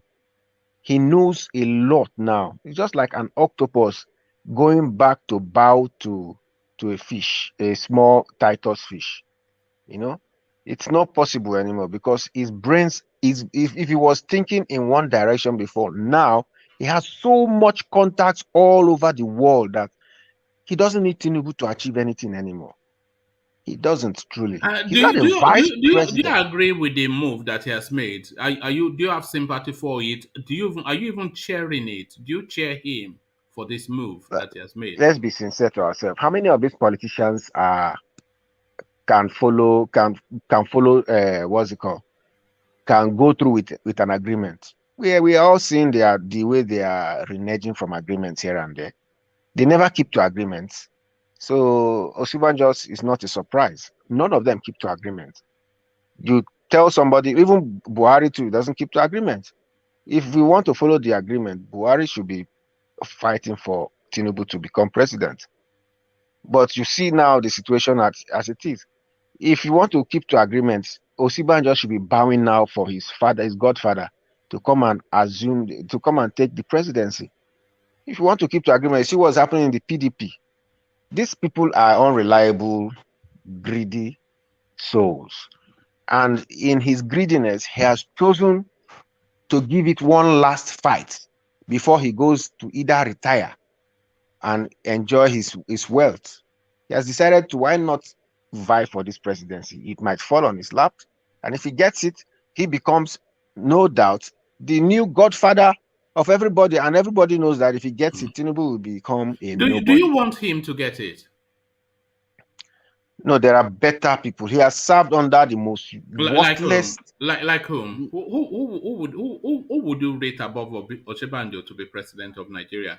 There's so many people. If they you know, there are two angles I look at it from. One is pedigree, and two is the geopolitical zone. For us to have an equal playing field, and for justice sake, give it to the people who have not touched power. But so that that ship there has will sailed be now. That ship has no, sailed. That's not going to it's you happen. who's saying that. Now, if you come to the No, other angle, did you if hear you what come to the David? second, Did you hear if what you David if you Mahi come did to the yesterday? second point, the second reason why you should give it there, most of the most enlightened, most capable hands come from this part. As it is now, currently in this current political arena, you can only pick the likes of Peter Obi and who else? This man, what's his name? Rwani from the commodities board. That man is so vast. I don't know where. Bismarck, is it Bismarck? Bismarck, the only person that could meet Peter Obi in terms of intellect, I will give it to Bismarck. In that whole Nigeria, we have people like Bismarck, and we are suffering like that. Why do you rate Peter? Because Peter Obi somewhat always sounds pedestrian to me. It sounds like a motor park economist, sort of. Both in his but economic theory. The good thing with people like Peter Obi, what do you mean by motor park economist? I don't know for him. It's like define it to us. No, it's like both the things that he comes up with and the manner he expresses it, they sound it's not the high. I'm not, because he was trying to draw parallels between Bismarck, Rwani, and no. I'm not drawing parallels. It's a vastly superior brain. I'm not drawing parallels. I'm not drawing parallels. Don't get me wrong. I will bracket Peter Obi with somebody like Showore. So that's no. I'm not drawing parallels. You cannot bracket them together. This is what I'm saying. This is what I'm saying. I'm saying he's not a clever man. I'm saying yeah, you can. Yeah, go ahead. Let me just say something to one man. You see, this one man, he played double standard game many times. He's now calling Obi. He's now calling Obi. What did he do? How did he define it? It's a motor park economist or something like that. Saying it's on the same distance with Showore. You see, when Obi explained in his economic ideas, his economic plan, in such a way that poor person that does not even go to school can understand, is chastising him. On the other side, if we say Showore doesn't speak the language, he, among others, like D and Ola, all those anti-Showore people, they will say Showore doesn't speak the language that poor people can understand. You see the game. You see one man with double standard. Yeah, it's just unfortunate. It's just I'm not sure. Ajali Koko, I don't understand how this is double standard. He's speaking facts though. Yes. And which fact? You don't understand what I'm saying. Is that a fact or not? Peter Obi is a what is the fact, Dolly? What fact? What is fact, Dolly? If you had said somebody like Kingsley Moghalu, then I would have agreed. Tell me what is the fact that is saying. Okay, Exiro, let me tell you why it is a fact. Because if they could actually speak to these poor people, they would have a lot of them following them, right? So what's the point? No, you don't get it. What do you mean? This guy doesn't get it. No. Yes or no? No, Exiro, yes or no? It's not what point are you making? I want to understand your point. It is a yes or no question. Man, can I interject, please? Hold on. Just for 2 minutes. Okay, let's hear from CBD. Yes. Also, okay. In CBD, what Exiro was trying to suggest was that Peter Obi had some sort of intellectual sagacity, which he has not demonstrated. If he had said somebody like Moghalu, there's no argument there. Everybody will line up. But has Moghalu governed the state before? No, but Moghalu is a brain. It's a super brain. You see this one man. You see this one man again with his double standard. You see one man with his a new position this morning. Yesterday, he was. Look at him. He's coming up with another position this morning. Yesterday, the Moghalu that he doesn't like. He doesn't want to. He was calling Showore that he never held political office, and Dele Momodu, they've never held political office. Those people, we can't give them chance. Now he's talking good about Moghalu that never held political office as well. No. This one man is just sorry, Adanle Koko. Shifting from pillar to pole. Hold on, I'm not shifting. No, hold on. Sorry, Sibit. Let me just make this point, just to because I think what I'm not saying for political office. Exiro said something. He was trying to draw parallel between Peter Obi's capacity and Bismarck Rewan. Bismarck Rewan is a super brain, and I'm not drawing parallel, please. But I didn't do that. You didn't let me explain. I would equate King Bismarck Rewan and Mogalu at that level, but Peter Obi is just a Showore like. No. One man, let me just say totally this. Wrong, even there. Exiro, just a minute. Yeah. So you will continue. I just want to point out two things about Peter Obi only. Number one, how validated he is in his economic views. The man has attended. Okay, he graduated from University of Nsukka, right? He attended the Lagos Business School. He went to Harvard Business School. He went to Boston School of Economics. To do what, though? To do what? Columbia Business School. No. New York Institute of Management Development. He went for seminars. Do you not know when they list all those things? It's on 2-3 day program now. So what is his name? Do you know Milaye does the same thing now? You will list to Harvard, Cambridge, and whatnot because he went for some 2-day seminar and they gave him an A4 sheet, certificate of attendance. Yes, certificate. Look at that. Can I complete my session? Sorry, carry on, X0. Yes, what I said was in this whole pack, in this arena now, where you have the likes of Tinubu, Fashola, Osinbajo, who else is coming up? All of them, both this Rivers State governor. Peter Obi stands out by miles. Okay. If you want to compare, if you want to say the only person I would have said was better than Peter Obi is not even from the job. I don't think he's from the geopolitical zone, and he's not a politician. He's the likes of Rewane. That's what I said. Bismarck Rewane, who when he speaks, I listen. And the good thing is that when he speaks, Peter Obi listens. Peter Obi is just like a person who is there. He might not be the sharpest brain in his class, but he has one thing, the mindset, which is open to attract these people like Rewane to come on the stage. Just like no, don't call that name, please. Just like the likes of what's his name, the Anambra State governor now. Go and look at the list of people he brought in. Odinkalu is now there. Bianca Ono is now there. All the brains, because he knows the importance of brain. He even brought in a former mayor from the UK. That is how to run a country with the best brains. This country has one of the biggest airports in the UK. Do you know it's a Yoruba man that owns it, that runs it? Gatwick, yes, I know. Yes, but now your country doesn't even have a national airline. We're talking about the mindset of the person. It is the person, the mindset, not what you must not know everything. But you are open to bringing the best brains to work with you. That is it. No. I know. Are you saying Osinbajo or anybody else or Osinbajo will not take it from me because you've seen how he was as a vice president. No show. That guy is a no show. Just let him go. Go and resign. All he's doing is just waste their money, and then he's a no show.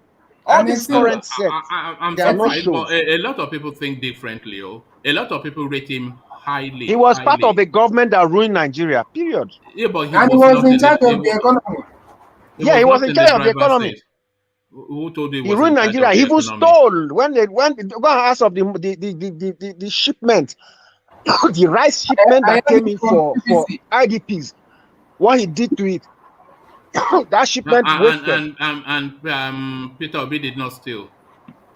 Go and find Peter Obi be guilty. Find him guilty. No, I'm asking you now. He left office. He left how many billion naira in the coffers? No, 75. That wasn't 75 billion. That's a man that managed a state. No, that wasn't the question. Can I come in, please? Can I come in, please?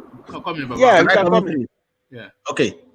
Well, I am very sorry to disappoint you guys, my friend from East, Zero and Co, because this thing you are talking about has been trending. Yeah. This thing you are talking about has been trending in Canada too. They posted it on Facebook and stuff like that. You see, when you continue like this, that is how people will continue disappointing you. You are telling us now that Peter Obi didn't take money from the coven. Just let me finish because I know you want to come in. The same guy campaigned and told us that he used one wristwatch for how many years? How could you be a governor of a state and you are telling us that you use one wristwatch even before you became governor? You see, this is how we usually support these people, and because it's from our tribe. Obasanjo is from Yoruba. We support him. And Peter Obi or Ujusi Kalu, they are from East, where we support him. Buhari is from the North. We support him. That is how we always use. We always say. Then they disappoint us. No politician in Nigeria, because they know that there is no way we can really pin them down. That's why they are jam talk. They are talking rubbish. None of them can tell us that they did steal public money. Not even in the Western world. I can tell you. You see, when you're talking about politicians, even in the West, just hold on, sir. Hold on, please. When we're talking about politicians in Western world, when you're talking about politicians, they are all thieves. Don't tell us that the politicians are not taking. Peter Obi is not taking any money from government coffin. The only difference between Western world and Nigeria is that when they earmark 100 million to do something in the society, Western world will spend 99 million on it, and they share the 1 million that is left back. But in Nigeria, they will spend 1 million. They will put 99 million into their own pocket. Even the remaining 1 million, they will still leak it. So don't tell us that Peter Obi is not a thief. They are all thieves. In as much they can run Nigeria up to this stage. All right. Let's take a moment to acknowledge Alexander Gomez and hear from him. But before we hear from him, so Alexander, switch on the lights because I'm going to embarrass you a little bit. It was Alexander Gomez's birthday yesterday, so we have to do this. Let's give him for his jolly good fellow. So all together. For his jolly good fellow. For his jolly good fellow. And so say all of us. So thank you for that. So yeah, good to see Alexander. Happy One birthday. Man. Yeah. One man.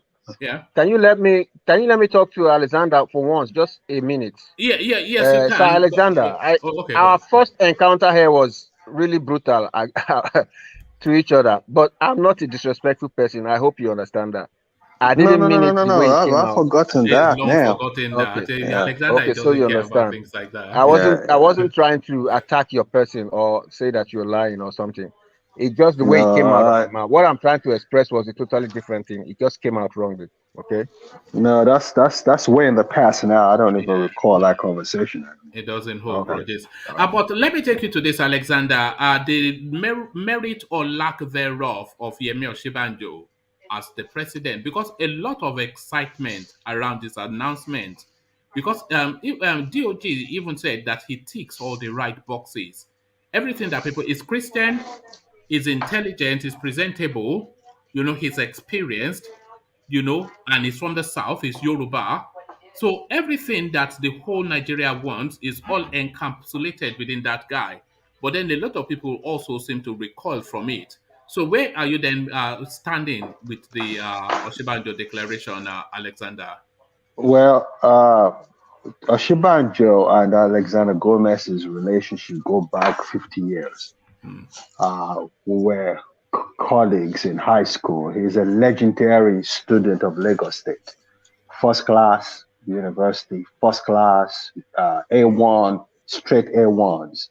Legendary debater when we were having debates between schools. My generation, very smart. I told you before that he's playing this Ijebu thing that he keeps a low profile, but he has a lot to offer. He's an intelligent man. He's crafty, he's intelligent, he's knowledgeable. We need people like that. Whether he'll get it or not, I don't know, because I'm hearing from the big boys in Nigeria. I mean, I'm talking about the very big boys, that the anointed one is Amechi to serve the Southeast and the South-South. So I don't know. I know that from what I've seen, you showed on your he's can you hear me?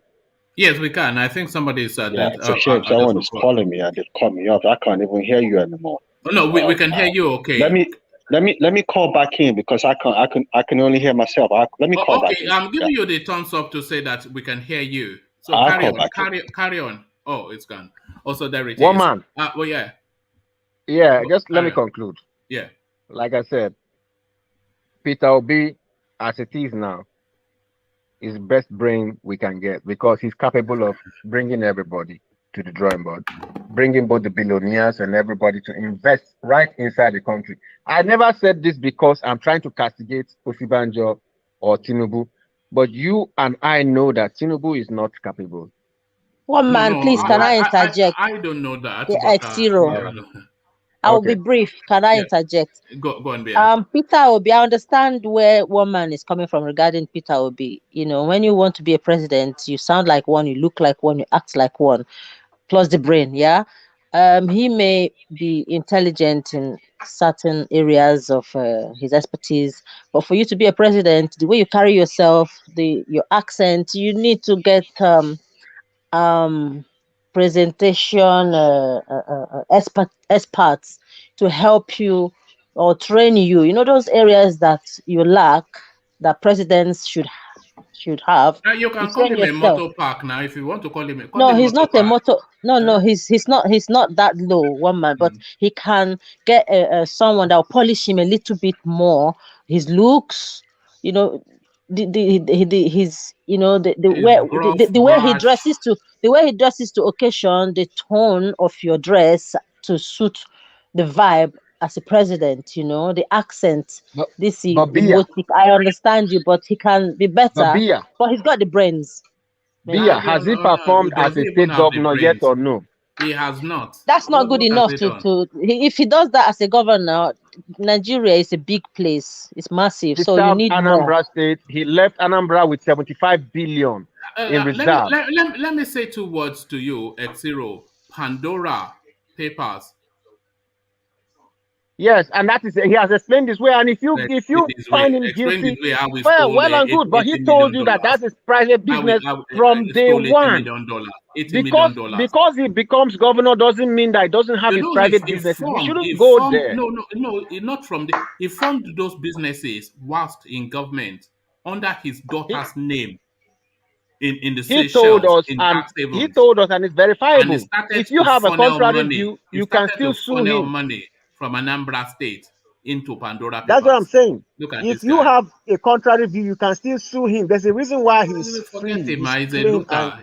Who is not free? Is Babangida not free? Is Tinubu not free? Does that no? But those ones they are capable of protecting themselves. Is Peter Obi capable of protecting himself from EFCC right now? Vice presidential candidate twice over, former governor. No, but is Peter Obi capable of protecting himself from the EFCC right now? Is he not? How is he? Governor, 2 times governor. He doesn't have that connection. That's what he's trying to tell us. He doesn't have connection. That's what I'm saying. Now he does is what I'm saying. He doesn't. He does. He does. If even the current past Anambra governor could do better than even Peter Obi to protect himself. That is how they fool us. That is how they always fool us. That we believe that. No. But I'm not saying among the past. He has my I have more confidence in him than any other person there. I can't believe that we are talking about Osinbajo, who is with Buhari right now. The ones that have ruined Nigeria right now. I will even prefer Nnamdi Kanu to Peter Obi. Yes, I would as well. You know, okay. It is the fact because they have not be a politician. Yeah, that's true. A zero. What do you want to say to that now? A zero. Yeah. What do you want to say to what? What do you want to say to what Baba Kure just said? Look at that. Maybe we should make an Nnamdi Kanu Boho ticket then. Well, this is it. But who will get who will be the vice? No, I'm asking you, who will be the vice in that mix? No, he's the one who brought it up. But I'm just saying that in the park, as it is now, the only person that would have come out from the southwest I would listen to is Akin Yemi, or what's that guy's name with the Bank of Africa or something? Yeah, all right, additional. Nnamdi Kanu will be better than Peter because it's not going to take nonsense. Then we start to discuss. Let's not even go there. Why Let's not even go there. It will deal with everybody. We start to discuss. Then the country will now come back to normal, just like Jerry Rawlings of Ghana. All right. But to tell you the truth, I can't even trust Osinbajo. That's the truth. That's my own truth. Too. You have no reason not to trust him. But a son who could not for one day speak the truth. If you're serving, look, you must not stay in power. If you're serving the devil, I'm sure you are not as naive as you are expressing as this. That's what I'm saying. Yeah, if you have principles and you discover that your party or your principal can we let is Alexander talk because you leave. Yeah, let's hear from Alexander when he comes. I'm not here from BR too. Yes, and yeah. So let's. Okay. You were as I was saying, Osinbajo. Osinbajo, I think has a lot to offer. I don't think he's going to get the nomination. I think he's a spoiler. I think he's definitely a spoiler. He would neutralize Tinubu's votes, and it would bring a third-party candidate to bear as a nominee for the APC. If that happens, then they will cancel each other out. But there was something that Dia said that I made a comment on your platform that all these people are not fit for purpose. They're just there for their personal gain. They're not, including my brother. I don't think they're all there to do anything. But your brother has been settled already now, Alexander. Yeah, he has. He has. So share the last round. I don't know. The problem is the corruption in that country is unbelievable. That if you know the way money is being touted around these days, it would. I mean, I hear numbers and I just quick in my shoes. I don't know. Let's look for. We need to, like I always say, we need to re-examine ourselves. Let's look for patriots to govern the space. This country is a fabulously wealthy country. We just need someone to manage the resources. All these names we're calling, I don't see anyone there fit for purpose. Like I said on this platform, if Amechi becomes the president of Nigeria, I would renounce my citizenship, and I would buy a 30-minute airtime on Nigerian television to tell them why I renounce my citizenship, because he's a cocky, silly fool. Sorry, who's that? Peter. No. Amechi. No. That would be the worst. Yes. But I hope you are not counting him as an Igbo president. No. Well, that's what they're doing. They want to please the Southeast and the South by bringing him in. He will serve the Southeast because he's an Amechi. He will serve the South because he's a Rivers man. It makes logical sense. I mean, he actually was instructed by the man to go pick up the nomination. I'm giving you my endorsement. I'm telling you, can quote me on that. So, if what I hear is very, very true, it will be quite a thing for APC to suddenly present Rotimi Amechi and say, no, out of everybody that indicated, this is the person we're presenting. It will be a real thing. Some of the well-informed contributors on this. The Yorubas would not accept that. They would not. Well, he doesn't need the Yorubas. If he can get the Southeast and the whole of the North, that's a slam dunk. You don't need Yorubas. The Igbos will not support him either. Then that's the no. Then he won't win. He won't win. Is he Igbo? Is he Igbo? That's not true. Nsibidi is ready to support him. Yeah, but Nsibidi is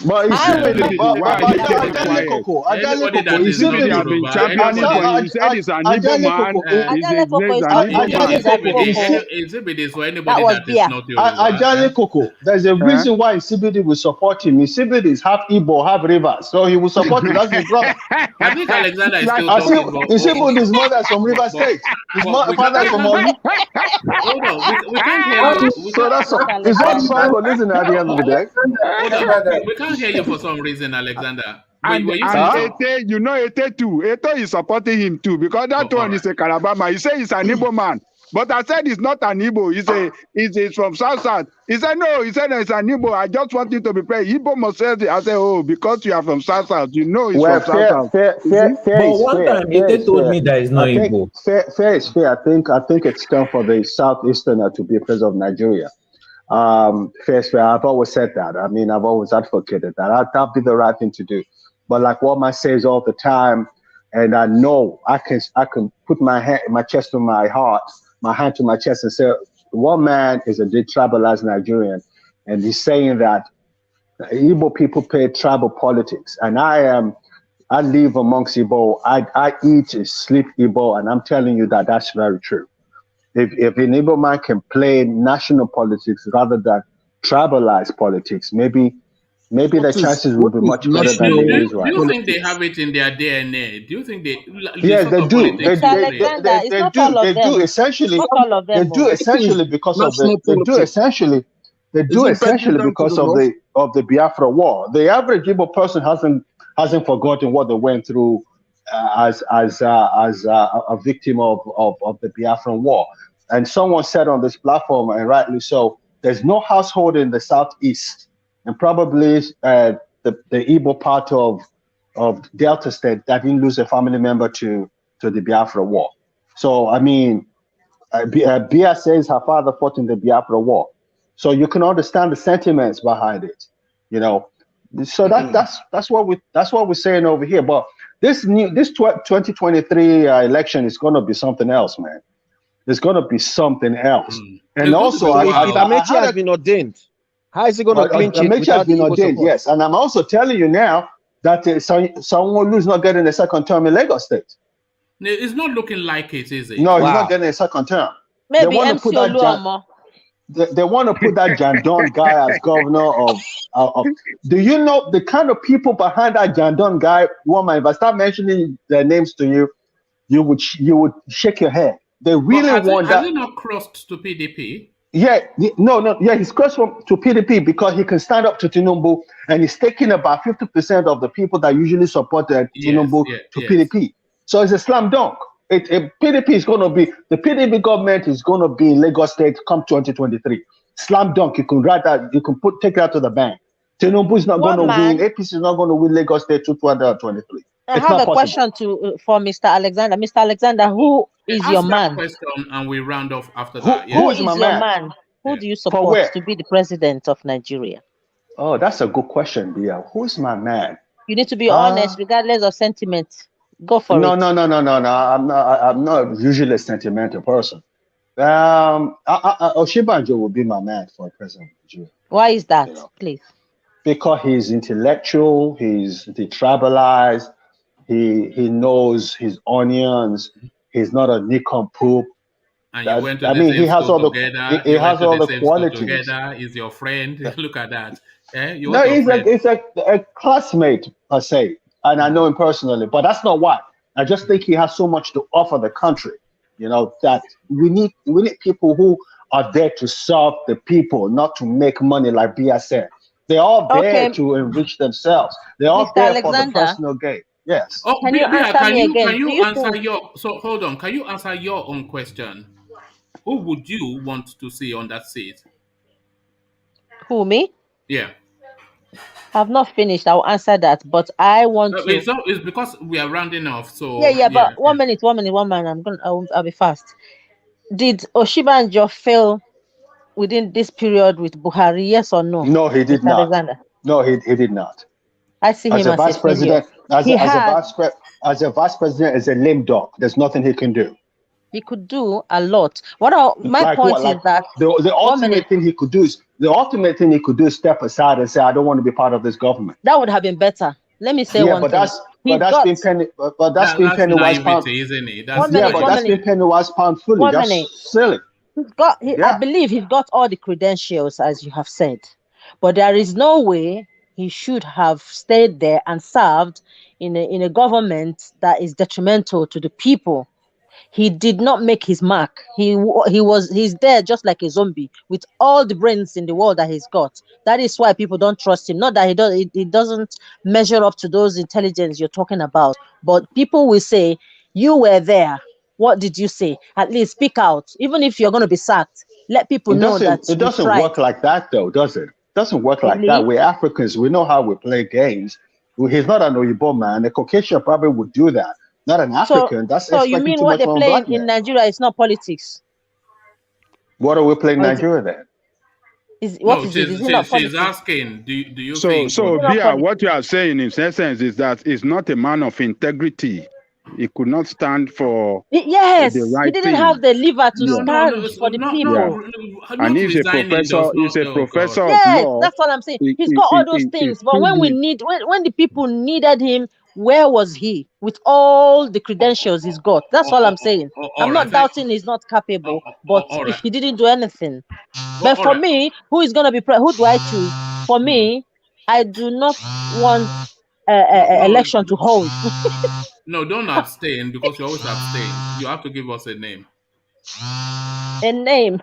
One man. You want me to give you a name that I don't believe in? Alexander on the spot, and it's a belief now. No, it's a belief system. This is my heart. I do not believe any of them will be a good president. Amechi or Peter Obi or remember when Soludo was voted in? I told you that he needs to merit my support. That is me. I believe in meritocracy. I don't believe in because he's Igbo or also Fulani. I want the best for everyone. The best thing is restructuring if people can't go their separate ways. All right. Okay. That's it. So that's fine. So final word to Insecurity, and then we round off. Insecurity, have your you wanted to say? Yes. But first of all, sorry, one man. I don't know. No, there's no first of all though, because I was just about to shut down. So just really, I didn't want to shut down without you having a say. That's all. Yes. So Peter Obi, God has decided to have mercy on Nigeria and give you people another chance to save your country. Peter Obi, because there's no place he has spoken that people are not, including even if PDP chairman, when he was talking to them and he was saying that he wished other people would emulate the kind of way Peter Obi himself. And apart from that, the man makes all his plans practical, that even someone attended only primary school will comprehend what he's saying. Just what his interview he did 2 days ago or a day ago on Arise News. So Peter Obi is the man that can transform that country, and I don't think that he's saying that he stole money. That's wrong, because there's only 2 governors, dead and alive, in Nigeria that left money while in their treasury while leaving office. How can you be dead? Hold on. How can you be dead and alive? You mean dead? I said dead or alive. Dead or alive. Dead or alive. And that is the late former president Yaradua, when he was living Katsina, he 9 billion. Peter Obi left 75 billion, and those are the only 2 governors in Nigeria that has left that kind of amount in the office. And just look at the man. In fact, one of they will not vote for him. Some people are scared of him. Some politicians is because he does not tolerate corrupt thank you bribes. So those are the kind of. Thank you. Thank you, CBD. I just needed to let you have a say so that before I rounded off. So thank you, guys. Hopefully, if you're free later on in the evening, we have much more time then. So we leave it there. Carry conversation on. But you don't let us talk in the evening, no. You're regulars. No, you don't come in the evenings now. You only come. I come sometimes, but I'm just a bystander. You only come in when you are at work. Baba Akuri has actually made a point. You're regulars, and then there are some people on the comment section. They always praise some certain people. Why is it? What kind of spectators we have here? One man. Scotland, don't come. Are you bribing them? Let a zero speak in the evening. I'm asking you. A zero don't bring cutlass, so let it speak. I need to say the truth now. Comments are not showing on the If you comment go to the section. comment section, everybody there is praising Ajanle Koko. Ajanle Koko. Ajanle Koko is a sage, he's a professor, he's God, he's Jesus. Speak, I beg you know when Ajanle Koko wants to make a point, he will say, you know when Ajanle Koko wants to make the point, he will no, say, I'm not fighting you, Ajanle Koko. I'm just saying the truth. I know. Everybody in the comment section, what did you give them? Hold on, Xero, you know when Ajanle Koko wants to make a point, he will say, okay, let's ask the comment section, let's do a poll.